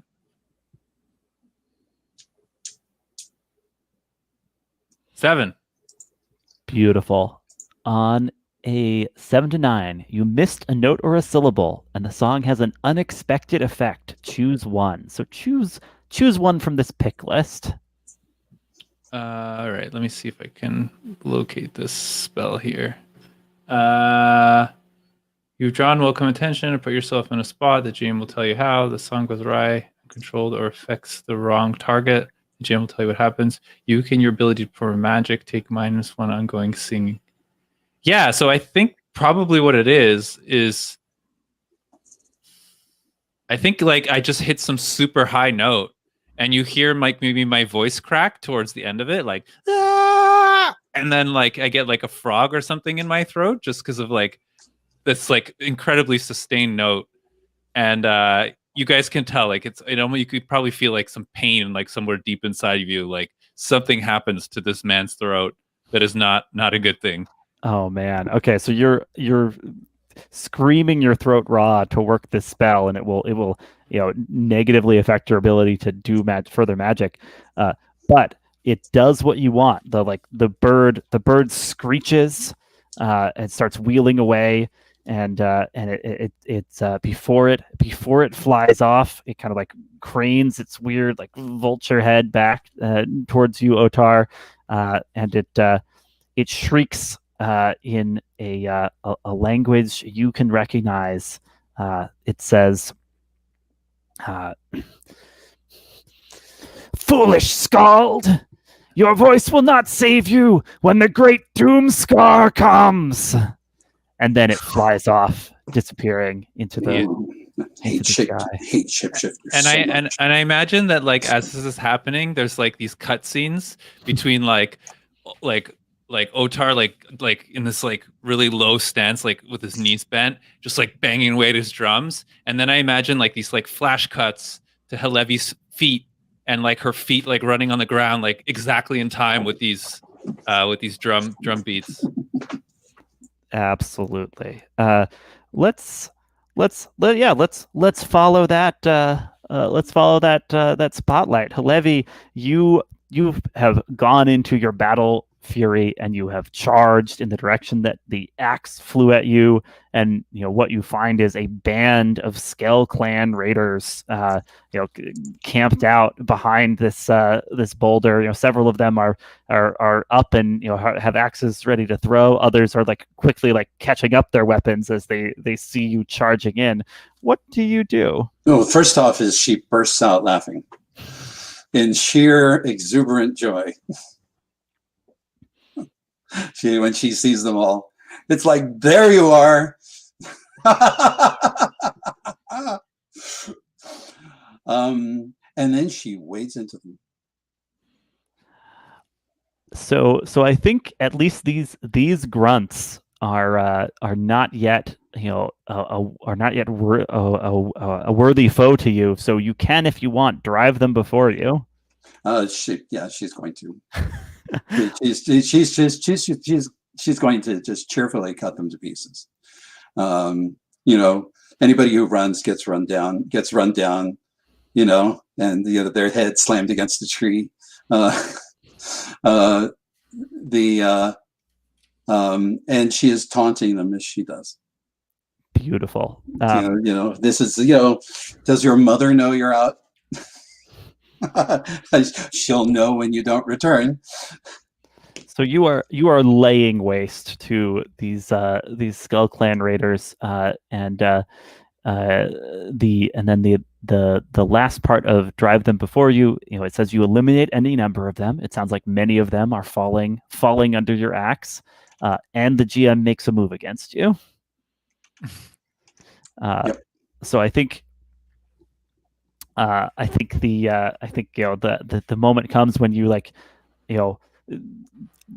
laughing, right? Wipe some blood from your face, look around to see where your next foe might be, and you see someone kind of skulking up on top of one of these big boulders that are all around here, and as you ready your axe to charge towards them, they call out a word in a language you don't know, and the air seems to thrum with power, and fire breaks out in a circle around you. There's this circle of black flame that has suddenly appeared all around you, and now that remaining foe seems to be laughing just as much as you were.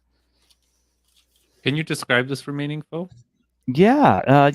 Looks like looks like a woman, wearing the kind of spiky leather garb of the Skeld clan, but she has like a wolf skull, as like a headdress, and it's carved with these Skeld clan runes. So she looks less like some of the warriors and more like some kind of a Sorceress. Skeld clan sorceress, certainly.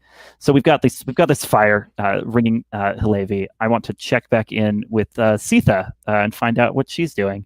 You warned your friends, just as the ambush has started. You've received some protection from Ulf. What are you doing? Yeah. Well, right now I am camouflaged because I'm in natural enough surroundings. I have my cloak on. I've stood still. Oh, right. Yeah, that is one of your moves. When you keep still in natural surroundings, enemies never spot you until you make an obvious They never movement. spot me. So I have flanked these attackers who have closed the gap between myself and the rest of the group. And now I am Siða, raises her bow from behind this outcropping, and she is going to take aim and fire at the sorceress an arrow to the just an arrow to anything would probably not be great for you if you're trying to cast magic. Yeah, absolutely. Let's see that. My instinct is to say that she is a worthy foe, and you are dealing death here.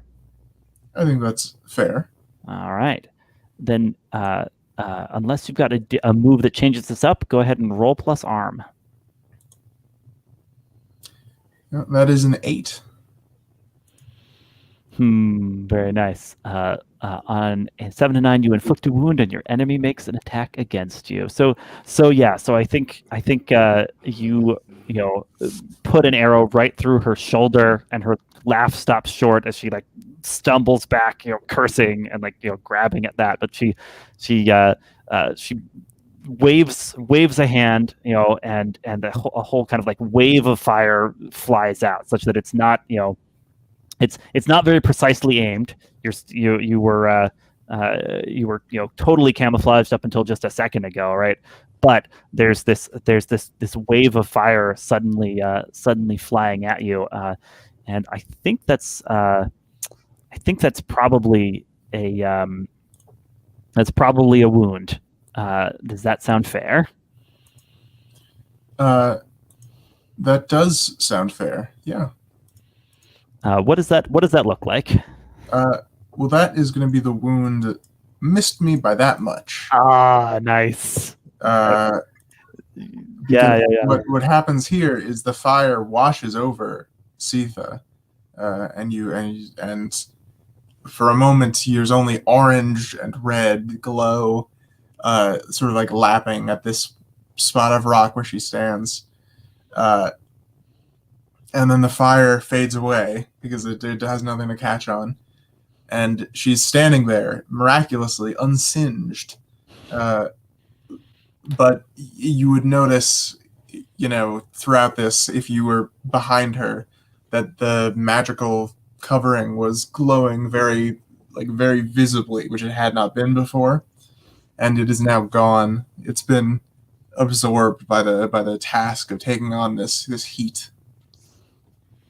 Oh, that's wonderful. Ulf, your protection has held. You can probably spot how Siða was saved by the cloak you wove there.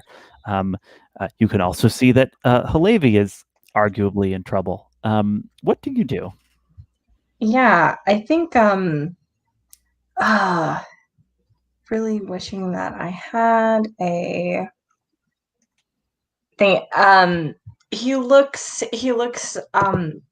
pleased at that, but then is looking at Hillevi in the fire and wondering how to help her. So I think he may also begin to chant, and I think he might go to sing the Folksters song for Hillevi in the fire. But I'm not sure because I don't have none of the songs that I have are like anti magic of the other. Like unless one of the runes unless one of the lot. Oh no, that's a bag of lots. Yeah, Bag of Lots can tell you if the gods are pleased with your course. Spell carving. With spell carving, you can create an effect. It's just the GM tell you what sacrifices might be required for it. So that's kind of bucking up Hillevi to deal with the fire sounds very appropriate. Yeah, but I'm just wondering if I can help dispel the fire because I didn't have anything to like dispel it, as opposed to because it does seem like a pretty magical slap in the face to have all of this really, really offensive magic. So I could do that, or I could, but I'm fine buffing Hillevi to go charge through the fire and keep attacking. Yeah, I think between your buff and her Berserker Fury, she might be able to make it. So okay. For us to hear that, does that sound different when you sing this song? I bet your musical stylings are a little different from Otarr. I think that his are very, very primal, and I think that when you see Ulf tap into that, there's something similar in that like primal nature, and the eyes glow and everything starts. But I think when he sings, there's a very plaintive kind of a voice, like it's pitched down, but it sounds like the like a solo, like a plaintive, piercing kind of a heart-stirring melody that sort of happens, as if like almost as if it should be like an alto or soprano, but it's pitched to like a tenor, and cuts through the fog of battle. It's not a bulky song, but it's a very haunting one. Beautiful. Go ahead and roll the Sing Galder move. Okay. Oh wait, let me plus heart. All right.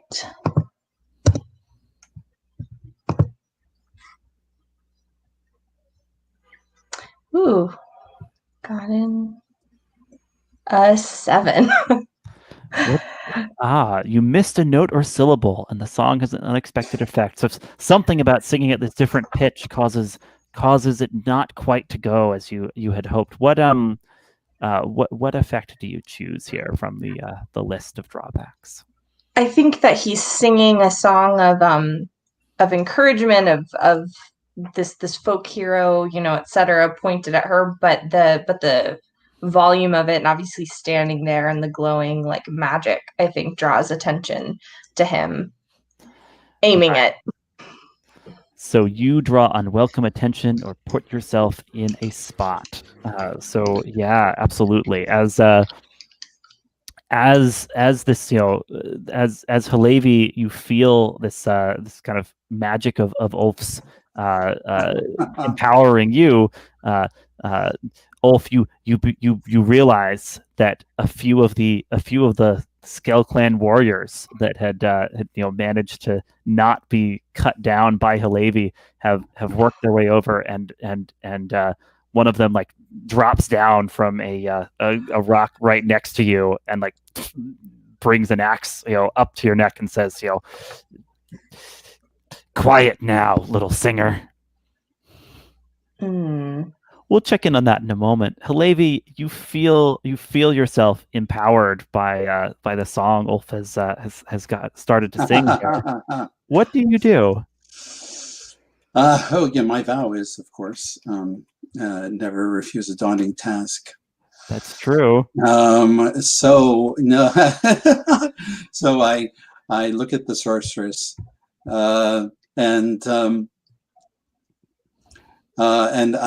and I say, I say, mark your next few words carefully, for they are the ones you will take with you into the next life.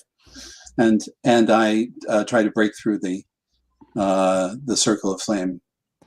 Fantastic. Yeah. So I think no matter what, the pain of passing through this magical fire is going to be an unbearable hardship. Okay, and so I'm going to spend a berserker hold to let it slide right off. All right, so you're going to endure an unbearable hardship. Yes, now, I as the pain, flares through my body and racks my muscles. I think only of the outcome, the happy end to this battle, and it seems like nothing. And now, kind of, charging out of the fire at the sorceress, who is kind of clutching the arrow in her shoulder and like turning in disbelief as you push through this. Are you wielding your power against a worthy foe? I certainly am. Go ahead and roll plus arm. All right. Boom. 7. And because of the magic, it's a 10. 10. So tell us what this looks like. You're going to be able to inflict a wound without taking one in turn. You're going to be able to hit her without okay. Getting. She's up on a boulder, and I am with 2 bounds. I am up there with her. And as she steps back, I aim a terrible cut that lashes her across the thigh, and in fact I take my axe in both hands, and swing it, with incredible, with the force of my whole body, so the cracking, with my hips turning and cracking like a whip as I drive it into the bone of her leg. Yeah, she screams. And yeah, so I'll do as much damage as I need to. It's deadly. I have deadly 1 with the axe. Okay. And I am happy to spend hold to do another point to do more damage. Right, because you can inflict additional wounds that ignore protection. Yes. Yeah, she had 3 wounds left. So if you spend, I'll spend 1. I'll spend 1 hold. Yeah, unless does she have protection? Yeah, I think she had some protection from her leather armor. So okay. if you want to kill her, that's probably 2 hold. Okay, I will spend 2 hold, and I will and open her belly. And her intestines, burst out and strew along the floor. There goes PG-13. No, is that too much? Too much? I'll back up. I strike her on the leg. There is a horrible crack and blood sprays. Yeah, PG-13, right? It was the music. I'll blame Otarr. No, I mean I'm cool with this character dying a bloody death for getting on the wrong end of a berserker. I think what we see is as she collapses. I seize her by the front of her garment, and I kiss her on the cheek, and I say, lead the way for your comrades, for they will all follow you soon.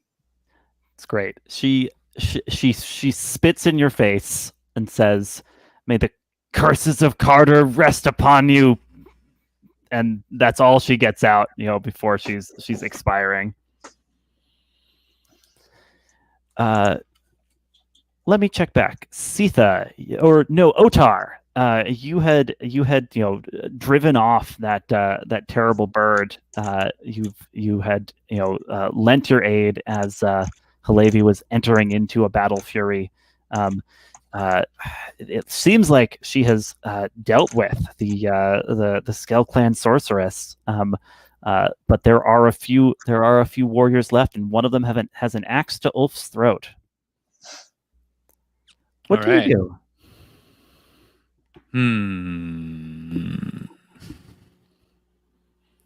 I think I'm going to keep beating on those drums.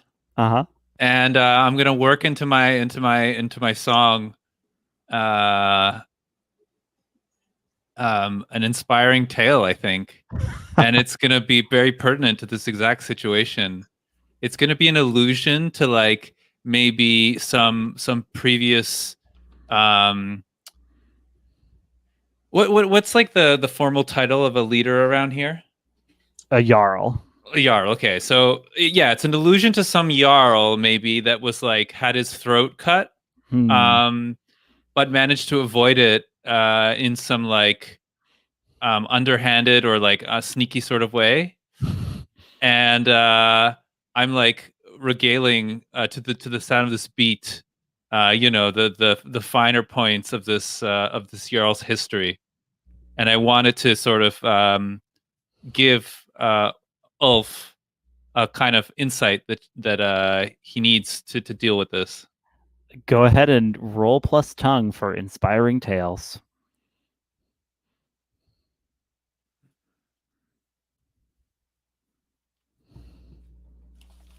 That's a 9. All right. So I get you get one hold. I figure you're probably spending it immediately for one of these bonuses, right? Yeah. And I'll let Ulf decide. Would you prefer it reveal an enemy's weakness or reveal some strength inside of you? Because I feel like we can spin it either way. Yeah, I think I like the idea of some strength inside of you. Okay, so that's what's going to be. Otarr is telling this story that might seem impertinent to the situation at hand, but it is going to reveal a strength inside of you. So tell me what you do. Okay. Can I think he's he was saying like be quiet. I think that Ulf listens to that and hears the message inside of it and is like while still lit up is like go take it up with Alrund and like takes the butt of his staff to like jab the guy like upwards right under the jaw to kind of knock him back. Yeah. Nice. Wielding your power against a worthy foe. Go ahead. It's a worthy foe. Okay. Oh, awesome. you don't think he's No, he is, but I was like, oh, okay. I was like, is this a defy danger or is this a nope? I guess that is because I'm hitting him. You're hitting him, yeah. All right. Plus arm, exciting. But you get a +1. I get a +1. Yes, that's right. I think, yeah. Yes. This is hopefully yes. Oh, wait. It's a 7. So yay, that +1 was needed. All right. You inflict a wound and your enemy makes an attack against you. So like, yeah, you jab him and like he stumbles back and like another one of them like yells and swings an axe that's going to inflict it's a deadly axe, so it's 2 wounds unless you have protection. I do. I have woven protection as well. Nice. So that's at least 1. Yeah, what does that look like for your wound here? I think I'm gonna take it bites through them and you can see him wince as it kind of gets into his cloak and he just mutters, I must weave new protections after that blow. Nice. He is annoyed, but he does not seem desperate. Siða, Hillevi's dealt with the sorceress. Ulf seems to be mixing it up with the warriors. What do you do? Yeah. I am going to, Sita is gonna lay another arrow into, this time into the group of warriors. Yeah, absolutely. So just continuing to strike from afar. Yeah. Yeah, I think they're distracted, and I think you're a an excellent markswoman. So I'm gonna give you a chance to drive them before you. Okay. So when you exhibit your prowess against a force of opponents, you eliminate any number of them, and the GM makes a move against you. Okay. So what does that look like?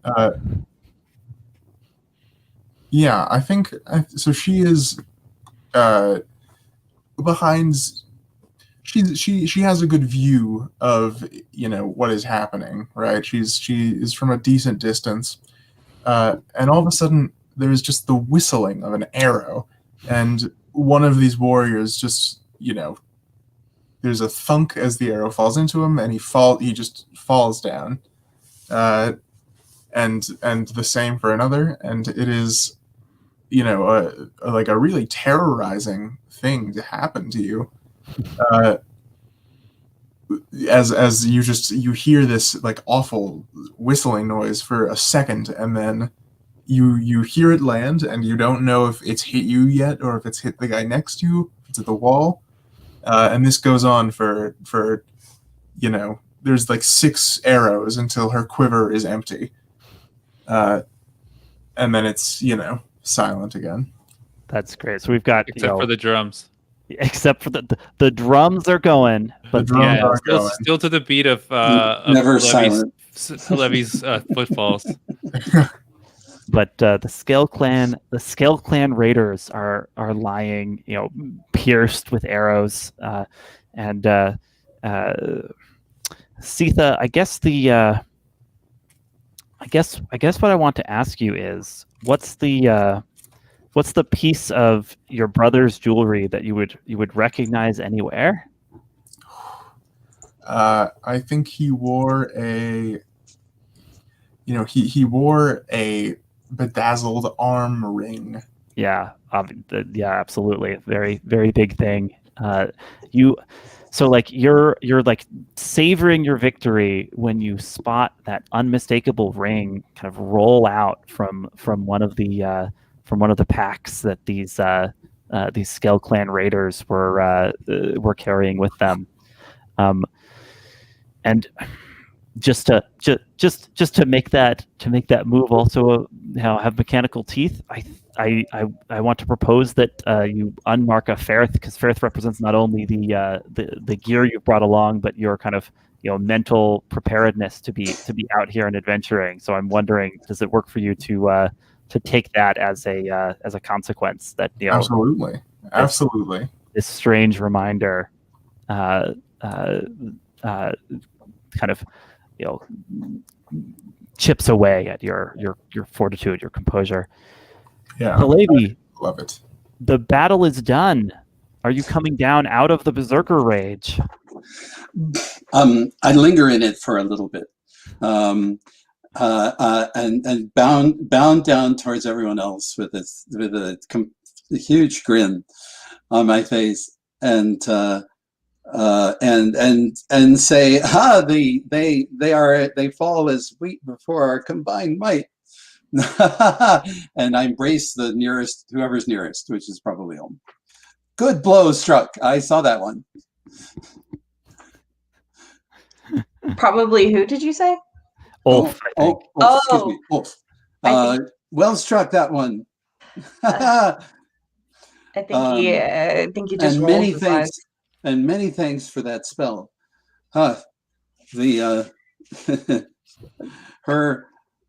She had no defenses against us together. I think he kind of takes her weight, steps back a bit, and then just kind of rolls his eyes and is like, "Thank the gods," and just sort of shrugs and is like, "Well, when a knife is to one's throat, old habits die hard, I guess." But he looks a little bit shamefaced about using the rune staff to stick it in someone's neck. Yeah. Nice. But I, for one, am glad of it. Hillevi is absolutely covered in blood, by the way. Oh yeah. So I she's mean, gotten it all over Ulf when she embraced him. That's right, but it's good blood. It's not mine or her, not mine or his. Do I see Sitha's like thing happen? Sitha reacting to this armband. Yeah. I think you can. I mean, Sitha, does that work for you? Because we've established that Otarr is like poking around. Totally. Yeah.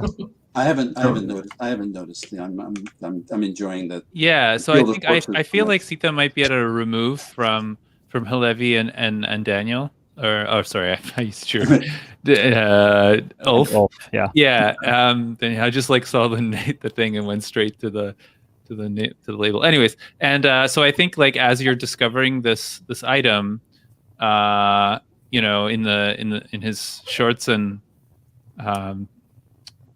what are they called? Not slippers, but what am I thinking of here, folks? You said you had little sandals on? Sandals, that's what I'm trying to look for. Yeah, like leather sandals. He comes up behind you and he puts like just a hand on your shoulder, kind of like in support.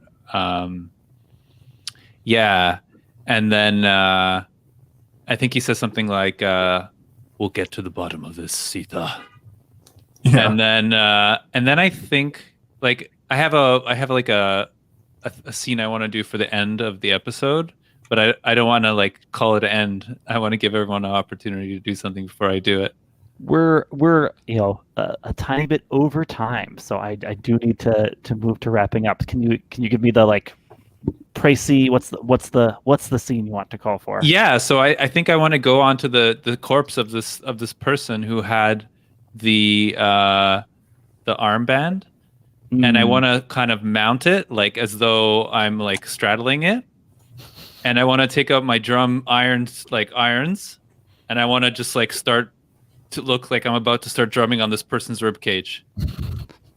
Just to sort of as a sort of posthumous punishment for no, for I have something I want to do, but I want to leave it for next episode. Oh, you have the corpse spell. Yes. You might only have one spell. You should check. Okay. I thought I had two. The miss. I think the miss only gives you one Galder spell, but Alexi will. I'm sure. We'll check that between sessions. But I like that as a setup to have there for some potential discussion in the potential interrogation in the next session. I think I'll just give Sitha one last thing as you're mulling this all over, taking in the battle that's gone on. You hear in the distance the gruff sound of a troll, and if you turn around, you spot like the shape of a troll in the mountains as it moves quickly away. But you think you have a sense of where it has gone. Let's go ahead and hit our end of session moves here. When you reach the end of session, choose. I'm gonna go ahead and say that we'll keep our bonds for now because we really only got to play one little encounter here. I don't think any of these bonds are resolved yet. We'll keep those outstanding. However, we're going to look at our vow. Did you work towards accomplishing your vow? What do you need to accomplish next? Each of you gets a chance to answer those questions and mark XP. And I think no matter what, we'll let you mark XP this time around because there was only so much room, and we all, I'm sure we all at least got to hint towards vows. But good to go through this procedure. Hillevi, how about you? How do you work towards your vow, or what do you need to do next? I work towards my vow by having among other things, having faith in my comrades, that evil sorcery would not stop me. I did not refuse the daunting task. Perfect. Yeah, mark XP. Ulf, how did you work towards your vow? I think that he was able to, seeing the protection hold up and the buffing Hillevi, I think that helped. I think his next step is figuring out what that means for himself, like how to get himself out of some of these situations, maybe without having always result to try and whack it. Yeah, absolutely. You can go ahead and mark XP. Otarr, how about you? How about your vow to put Hillevi on the throne? Yeah, so I was trying to angle to like put the equivalent of a spotlight on Hillevi musically and lyrically, and so the idea was just like, yeah, I that was it, right? I just want to make Hillevi look badass, because at the moment, like, I think Good this first is step. like, yeah, the first step is just like create as many songs and poems and stories as we can about Hillevi to put her in a position, because she's not there yet, right? So this is just the beginning of the saga. Go ahead and mark XP. And Sitha, lastly, how about you? Yeah, well, I have found evidence of my brother's whereabouts, which intimately helps to clear my name of this charge of fratricide. Potentially. Yeah, go ahead and mark XP. And that'll be it for this session. Thank you all for playing, and for anyone who tuned in, thanks for joining us. We'll be back next week with more Magical Multiverse Tour Iron Edo World of Metal and Bone Kaldheim Chaos. Till then, stay safe out there.